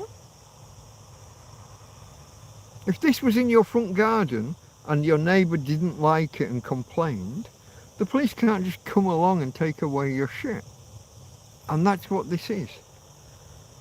It's not my front garden, but they don't know that. They don't know I don't have the permission of the owner. The owner hasn't complained. So in effect, this is my residence. This is legally my domicile. This is my place of habitual residence. We can come up with lots of different words. Domicile, residence, habitual residence, whatever. They can't just take my shit away, but they did. And one day, I'm going to get them for it.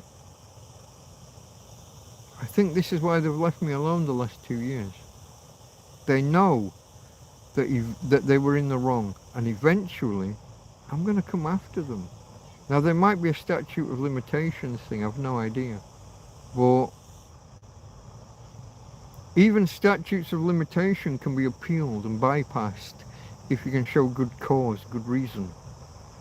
The fact that I was a tramp in a field and didn't have the resources, didn't have the knowledge, didn't have the backing, may be a reason to appeal that shit.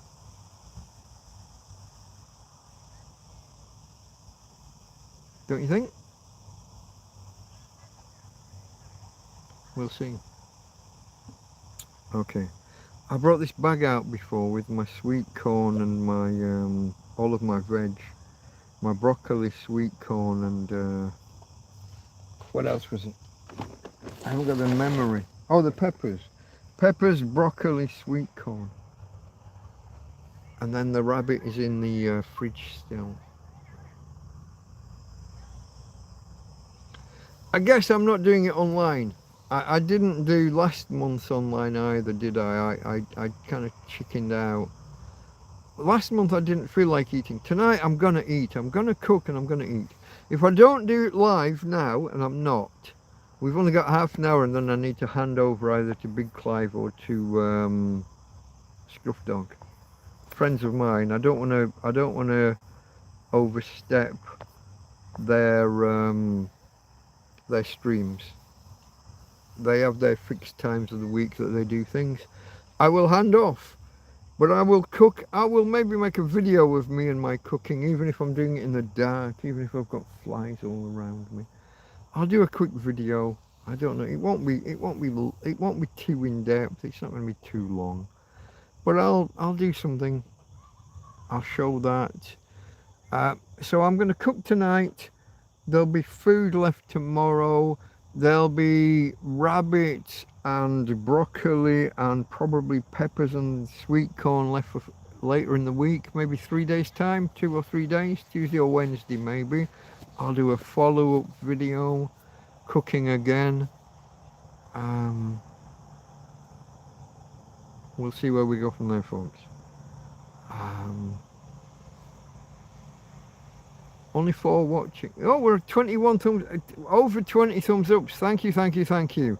Always like to hit 20 thumbs ups. It's a bit of a rarity actually nowadays. Subscribe if you haven't already. Share. I dare you to share. Or maybe do the, what's that one called? The hype thing. Is it called hype? I dare you to hype me. Nobody's ever hyped me.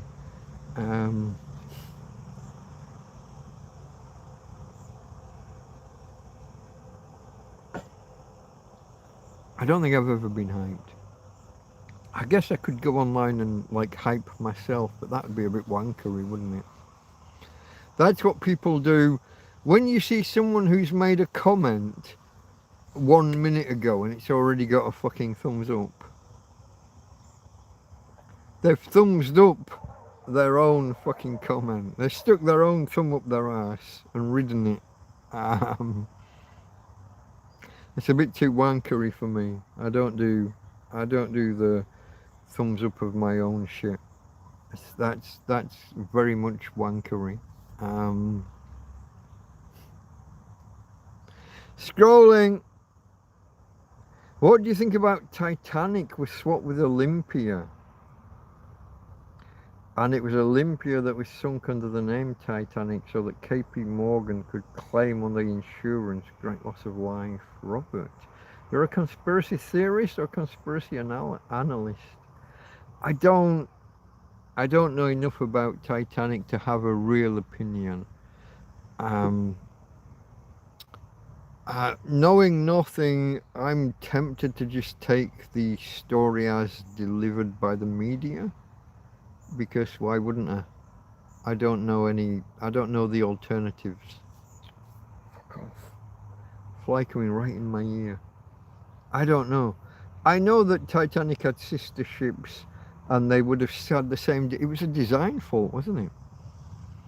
Do you know, if the Titanic, when they saw the iceberg, they tried to turn and then they hit the iceberg like sideways on or at an angle. It is suggested if they just ploughed into the iceberg, the ship would have survived. About 2/3 of the way along, the bow broke. The underlight, the beam that runs from stem to stern. Is that the right term? I'm not up on my marine terminology. It broke. And all these watertight compartments and what have you. I mean, if the ship snaps in half, you're fucked.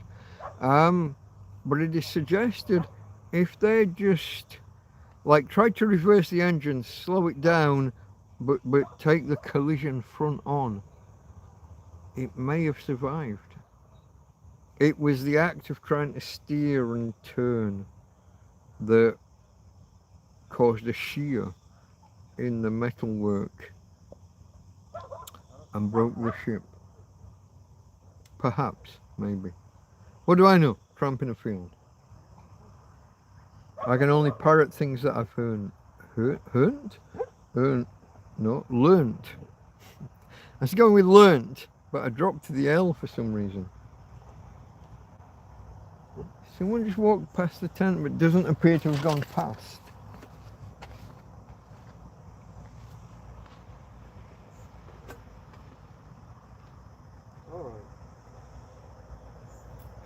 Okay, he did. He did. He went past and I didn't notice. I thought I was going to have to get up and hit someone. When someone comes past and you don't see them go on afterwards, so it appears that they might have like stopped. Maybe they've gone in my tent, try and rob something or something. Because the door's open the other side. So when you see someone come here and you don't see them go out the other side, but he was further up the path. I didn't have to hit anyone after all. This is why people say I have a bad attitude towards people. Yeah. If someone's potentially trying to rob my fucking tent, or sticking their ass in and shouting sexo, If they want me to bum them or they want to bum me, it's not my thing. But if they're trying to rob me, I'm gonna go at them full. The time was I would just set Tina on them. Attacker, fucking go bite, go bring me a chunk of his ass back. That's not gonna happen anymore. What do you think the Titanic struck with KP Morgan? Some very rich people didn't get on at the last minute. There's always these rumours, isn't there, when there's a calamity. Don't get on a plane in New York or a plane to New York on such and such a date. 9/11. There's always someone wasn't on the plane and then someone else, oh, but he's a Jew. There's this Jew and he didn't get on the plane and the plane crashed and, you know. You know. Don't go to school that day and then there's a shooting. There's always these stories. Most of them are kind of apocryphal or unsubstantiated at least. I don't know. Not a big, like I said before, conspiracy analyst, not a conspiracy believer or a conspiracy theorist. You're probably safer there than a bed sit in an inner city. As long as people bring me water. But come the zombie apocalypse, who's bringing me the water? We then have to start thinking about how to get our own water. Now you can erect plastic sheets and the dew condensers, and if you can get it to run down, if you can collect it at the bottom, like when my tent collects the water and then it starts raining inside, you'd have to guide that and gather that, collect that. It's a cupful a day. It's not a survivable amount of water. Similarly with a solar still, if you collect the seawater and you'll get a cup or two of water a day.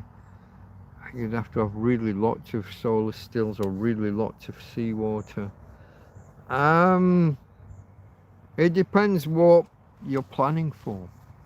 What's the zombie apocalypse? Is it a zombie apocalypse? Is it a nuclear war? Is it a EMP? Is it a solar flare? Depends on your, on your scenario. Depends. There's all sorts of things you can do. Wrapping bags around the branches of a tree, and when the evapotranspiration happens, you can capture the moisture. But it's minimal. You'd have to do an awful lot to get enough to sustain even one person.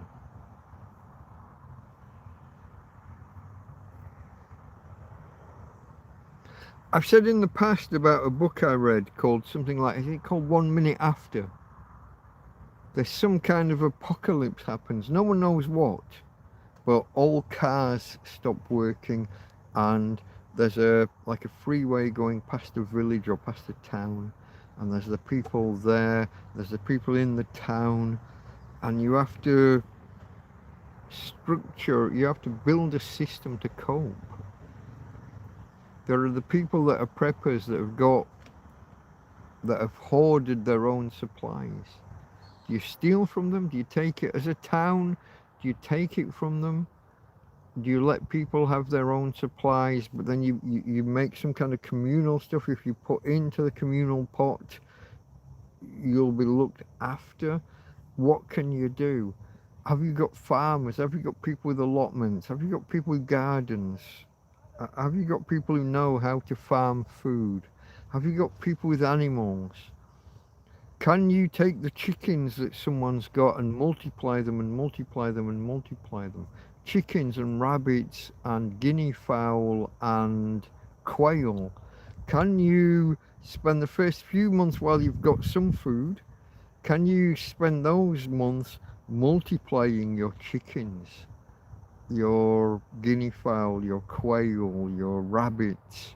Rabbits in particular, folks. Rabbit, rabbit, rabbit. Go out with air pistols and take out some rabbits. And anything that you shoot but don't kill, don't do a second shot. Go get it. Heal it. Capture it. Build a pen of rabbits. Some of them that you've shot are going to die within a day or so, but some of the ones that you've shot are going to survive. They're going to heal. Keep them. The males and the females. They're going to. You can build a colony. Do you know how much meat you can get from 2 rabbits in a year? It's incredible. They make that many babies, and after 6 or 8 weeks, the babies are making babies, are making babies, are making babies. It's an unbelievable amount of meat that started with now inbreeding within a colony. You got to watch that. You got to go get some more rabbits. Go trap some or capture some more. When you're out shooting with the wild ones, and again you don't have a clean kill, but you can go get it, go capture it, let it heal, add it to the colony. All of that. I've thought about rewriting that book. It's, like I said, it's called something like 1 minute later or 1 second later. I've said about pigs. When the people start dying because there's not enough food, feed the people to the pigs. Pigs will eat anything. They'll eat people, no problem. Any pig that's eaten a person is unclean, let's say for a month. We're rewriting Leviticus. I am now God or Jesus or whoever, rewriting the fucking Bible. If the pig has eaten a person, and I've got no problem with that, you don't want to eat it the day after or the week after. But a month later, 2 months later, what's the fucking biggie? No problem, I'd eat it. I'd eat a pig 2 months after. Why not? So you got to make your boundaries. I could rewrite 1 second after and update it with solar panels and eco flows and generators and modern. I think it was written in the 70s or the 80s. It's due for an update. Am I the man to do it? Maybe not. I don't think am I educated enough to write a book? I don't think so. They've been trying to run folk off common land since time began. Yeah, there was always the village square or the village triangle. There's always been like the village pasture where anybody could have let their goats or their sheep or their rabbits run wild and feast on the pasture. And there's always been people objecting to it. Yeah. Is there a homeless charity where you could get legal advice?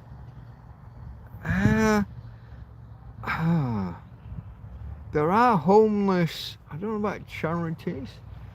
There are homeless like helps or associations. I had the Red Cross come here once. In deepest, darkest midwinter. It was like 3 or 4 degrees outside. They arrived. They asked if I wanted like some hot food or a hot drink, and I said no, I'm good. I've just made some. I just made 2 liters of hot coffee or hot soup or something. I can't remember what. Do you need a hot meal? No, I've just cooked a meal. I'm okay. And then they saw my solar panel, and they kind of pointed to each other and said, "Oh no, I think they thought I was camping rather than homeless, just because I've watched out for myself, because I'm not that archetypal homeless vagrant. How can I put this? Because I'm not the alky, druggy or psychotic because when you donate, if you there's a donate link up at the top there. If anybody would care to donate, it's always appreciated. When someone donates, their money is going to go to something useful. Oh, look at that. One of my... Can you see this? Sorry, I've set my lamps. One of the lamps is set, when it detects no light, no sunlight, it's set to turn on. I've got to go and turn that off. Otherwise it's burning battery. I didn't see that. I'll be back in a minute. I'll finish this thought upon my return. There's no dog behind me. Okay. Back in a second, folks. Oh.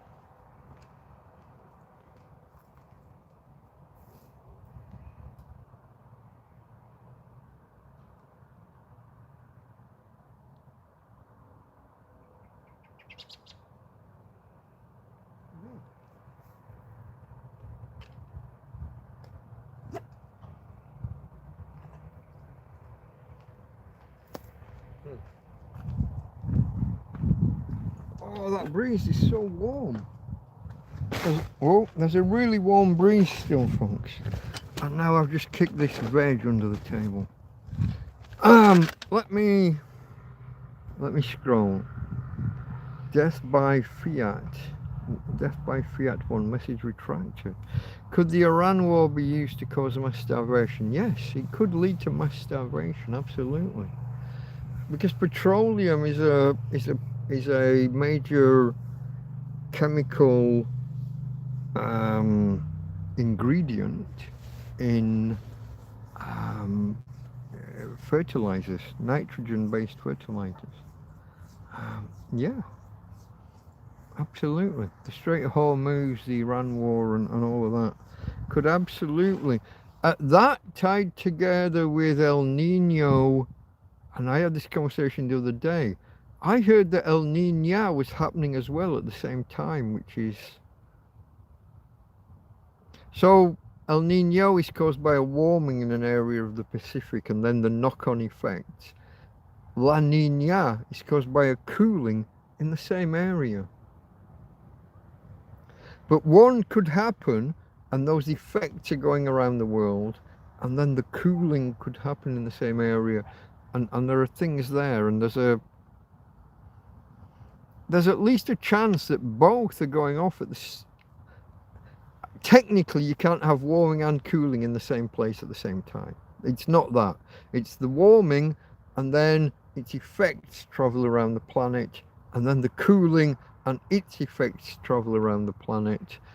It's not that... Obviously, you can't have both warming and cooling in the same place at the same time. But one after the other, successive, while effects are traveling around the world. But those two things, the Straits of Hormuz thing, because petrochemicals are integral to fertilizers. The world, we've forgotten how to grow food without fertilizers. You watch any gardening channel, and I watch quite a few. These guys are going to create a couple of grand's worth of food over the course of a summer. But they spend 3 grand on fucking fertilizer and tools and equipment and horse manure, and the amount of stuff that they bring in. I'm sure most gardening channels are not profitable from the point of view of the food. I'm not talking about from the point of view of YouTube. Being a YouTuber and making money from YouTube is a thing. But they're not... It's getting dark here, isn't it? That happened suddenly. I'm going to have to go and get one of those lamps. Most gardening channels are not making enough food to cover the upfront costs of all of the fertilizer, the wood chips, the planks for their raised beds, the cost of their raised beds. They're not... It all looks great. Come July and August when they're picking tomatoes and peppers and. But the upfront cost that they've all put in for the fertilizer, the horse manure, the wood chips, the wood bark, the what are the letters? NPK, is it? Your fertilizers with your nitrogen, your phosphorus, and your potassium. They're all no. Every plant you put in, just put like a tenner's worth of fucking fertilizer in the hole before you repot your tomatoes. It's like that tomato plant's not going to be worth a tenner. Why would I put a tenner's worth of fucking fertilizer in that hole? What are we talking about? Long story short, we're on a knife's edge as a planet. Millions could die. It won't be the millions in the West, because we've kind of got the money, we've got the military, we've got the whatever. Do we look after our fellow man in an equal and just manner?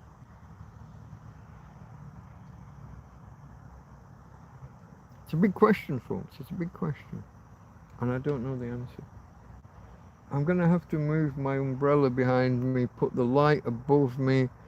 Where are we for time? 10 to 10. Okay, well, we're probably going to finish at 10. And we're going to raid either ScrufDog or Big Clive. It's not really a raid. I don't have enough viewers to do a raid.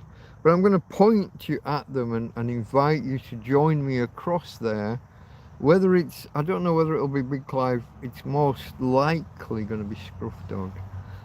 And it's going to be on Twitch rather than on... ScrufDog is on YouTube as well.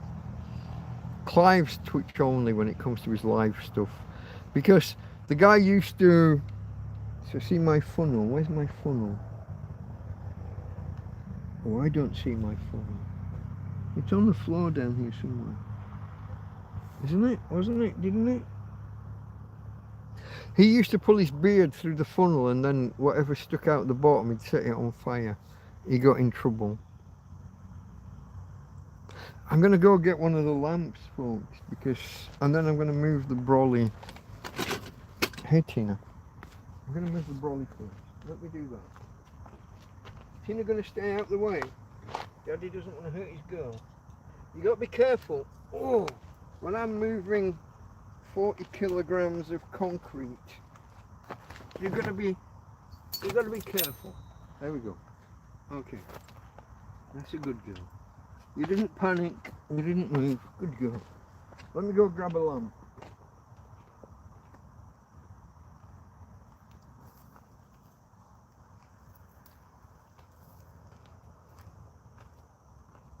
Oi, that's bright. And my trousers are falling down. Okay, and I got this. Hold on. Have I put the batteries in here? I have. Okay. I didn't know whether I'd put the batteries in this or not. I have. Well. Hey, look at that. It's almost like I know what I'm doing. Some kind of super cool dude. That's a little bit too bright. There we go. I'll turn that down to medium instead of fuck off bright light. They don't want to know. Some people love me, some people hate me. Could the Iran war be used to cause mass starvation? It absolutely could be. Death by fiat keeps retracting messages. Why is that? Are you typing something nasty?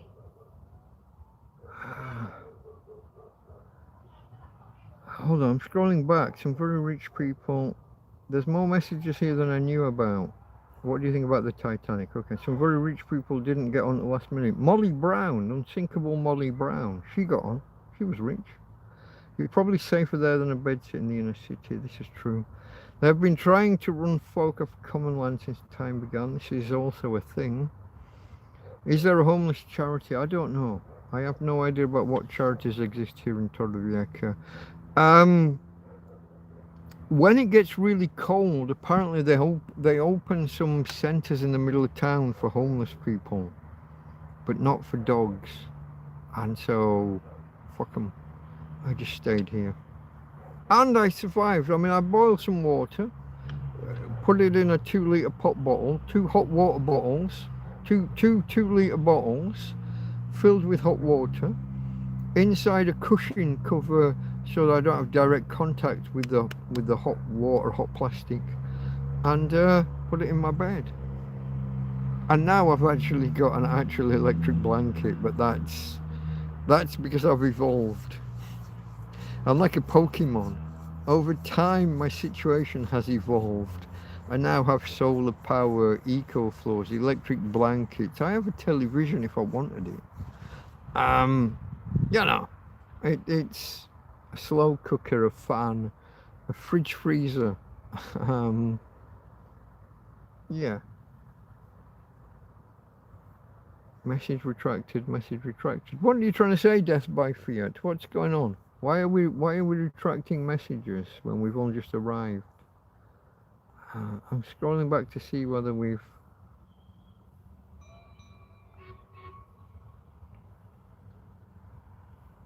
Oh, I think every message you've posted, you've retracted. Why would you do that? Is there something wrong? Have I offended you? Or are you some kind of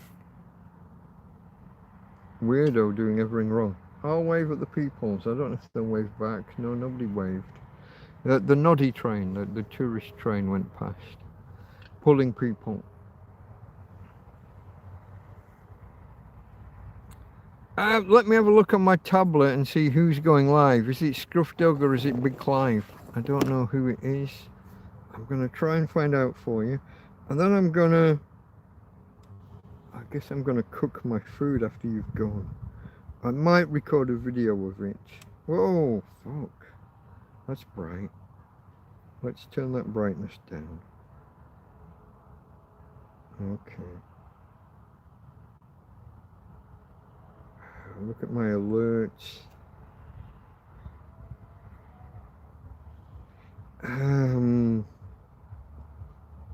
Live soon, ScrufDog, live after Clive. The early stream, we start when?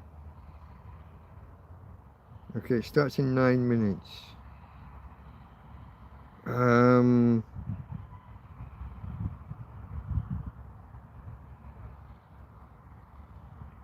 guess because Clive's not here, he's away. How do I get a link? Hold on. Here. Copy link. Now I have to go to my own stream. How do I find me? I'm not used to doing this, folks. How do I find me? Your channel. Your channel. Live. Okay. Merry UnChristmas, Delta Mike, down and out in Torrevieja. Here I am. Merry UnChristmas, Delta Mike, down and out in Torrevieja. Here I am. Okay. I'm gonna post a link. Am I? Is it gonna let me? No, don't post that. That's a letter Y. Here we go. Here we go. This is the ScrufDog. Oh, you can't put a carriage return. ScrufDog. ScrufDog : space. So it doesn't interfere with the link. There. There you go. There's a link to ScrufDog, who will be live in about 8 minutes. Is he going live at 5 past? Is that what it's saying? I think it says 8 minutes. I guess I'll keep going until then. And then when you go over there, you can type raid. A raid with about 3 people will be marvellous. But then I get to cook in peace without being embarrassed by the state of my cutting board and the state of my frying pan. Maybe. Okay, folks. Yeah, so could the Iran war be used to cause mass starvation? It could certainly cause starvation in parts of the world.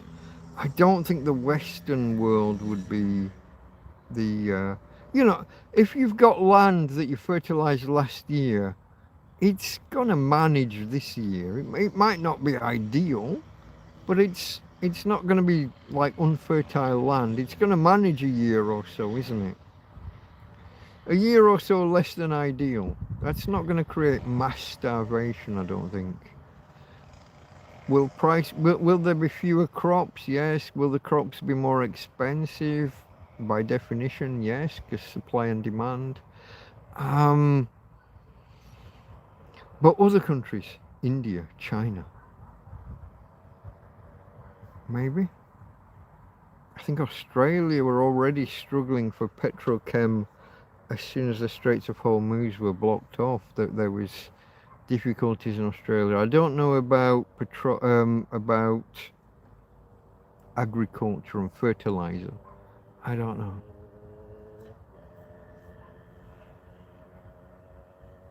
Places with billions, billions of people, India and China are going to be vulnerable if the world suddenly doesn't have as much fertilizer. Can China make their own? Maybe. India, not so much. Probably. And India's the bigger of the two, isn't it, in terms of population? Isn't it like 1.5 billion versus 1.3 billion? I think India is the bigger of the two now. China is no longer the largest population on the planet. I'm looking for a drink. Why have I not got a fucking drink? Something's weird. 2200. Okay. Let me grab a beer, folks, and then I'm going to say goodbye to you all in the next 5 minutes or so. I'll encourage you to go over. I don't know if you all know ScrufDog or not. If you don't, go give him a try. Why not? I do. I like the bloke, and he's a friend of the channel. He's a good supporter. He's given me a couple of donations in the past. So, you know, if we can go on over there and just tip him a nod, you know, just say hello. Give him a try. Give it half an hour. See whether you like him or not. It's, you know, I'm not forcing you, but it's an option. I'm going to grab a quick beer. I'll be back. My trousers are falling off. I don't want to show you my bollocks.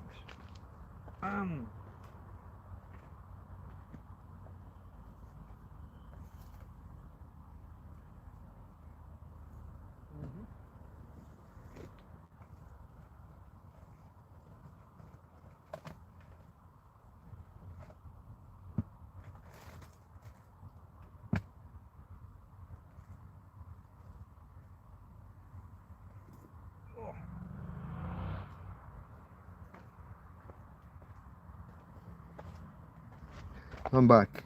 I'm back. Oh, my fridge is warm.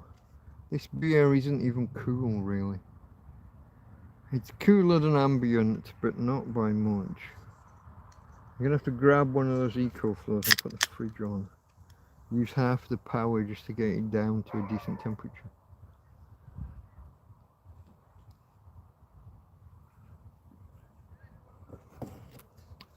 I should have grabbed the Christmas tree. I guess I should, shouldn't I? This is a happy UnChristmas after all. Let me see, I need to move. I've got the, is that the chickpeas or the lentils? I'm not sure what that is that's there. I got one of them sat there. I need to grab an eco flow and grab a Christmas tree. Bear with me. It's a teddy bear with me. How's it going? Can it fit there? Not really. Where was it before? I don't know where it was. Maybe there? I'm going to grab a cup of tea. Oh. Yeah. Oh. Hold on, I've got to go and get the Christmas tree underneath it. Wow. Happy UnChristmas, everyone.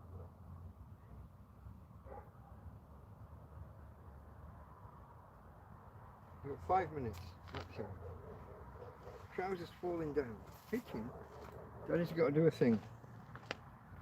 Again. Got to do a thing.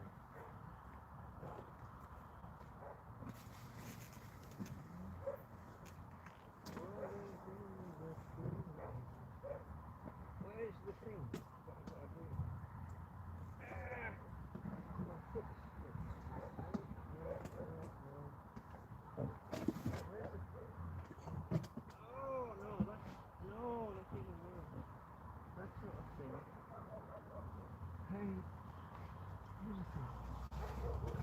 Grab a thing, pick up a thing, grab a thing, pick up a thing. Where's the sausage link? Oh no. Oh no. Where is it? It's sausage link. Where's the thing? Is that a thing? Could that be the thing? Is that the same thing? Oh. I don't even know. To leave from that area. That's the thing. Is that it? I don't think it is. It's not coming up. Hold on. What's it tight? Is it a thing? That's the thing. That's the thing. What's at the other end? I don't know where that goes.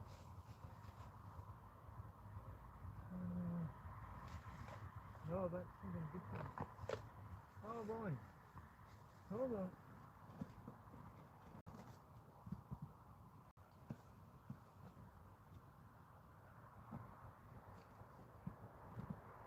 No. You're not. Are you kidding me? Hold on. You've got blue here. Hold on. What's that? You've got a fucking leaf. You've got a plug here. What's the thing? Hold on. You're just fucking having me on now. Hold on. Hold everything. You're just lying to me. Oh, fuck. Hold on. Wait a minute. I'm coming back.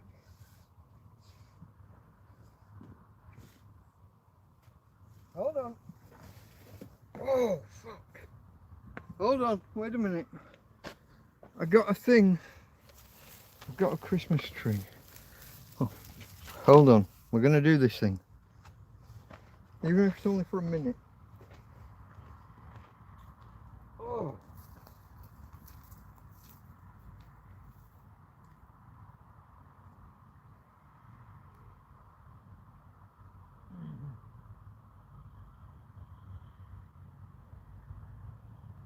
Fuck it. Oh.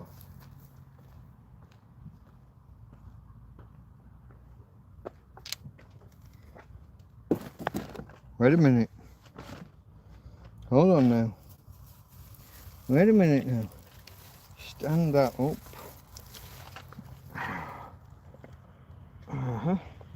Christmas tree goes there. Plug in the lamp. Fuck. That way up maybe. Diagonal, is it? Was it? Didn't it? Isn't it? There we go. Hold on. Where's the fucking on off? Hold on. I'm gonna activate the on off switch. Then I'm gonna plug it in. That's easier. There we go. There we go. Hold on. Hold on, folks. Wait a minute now. Here we go. Happy UnChristmas. July the 25th. Just 5 months to Christmas. Here's the Christmas tree. There you go. Now, we're all going to head off over to the ScrufDog link that I provided some moments ago. Let's end this shit here. I'm going to go cook some food quickly while watching Scruff, and I'll make a quick short of this, of a happy UnChristmas video. I haven't even unpacked or unfurled the Christmas tree properly. It's all just tangled up and collapsed in, like you do with a Christmas tree when you take it down. But there it is. Happy UnChristmas, everyone. July the 25th. Okay. Please do follow me over the link to ScrufDog and say hello. Announce raid. Go over there and say raid, DM, raid, DM. Something like that. Okay, folks. I think I'll maybe catch you tomorrow for another video. We'll see. I'll certainly do a video of me cooking this meat, if that's what I do. Cooking the rabbit. If I do that tonight. I think I'm doing it tonight. We'll see. Okay, folks. Let me... Oh no, I didn't want to do that. I wanted to do this. I wanted to say... From Tina. Hello, babe. Hello, babe. From Tina. Hey. Hey, you're gonna cuddle Dad. Oh, the fireworks. You don't like the fireworks that are just starting. From Tina. And from me, Delta Mike. Out. See you over with ScrufDog. Follow the link.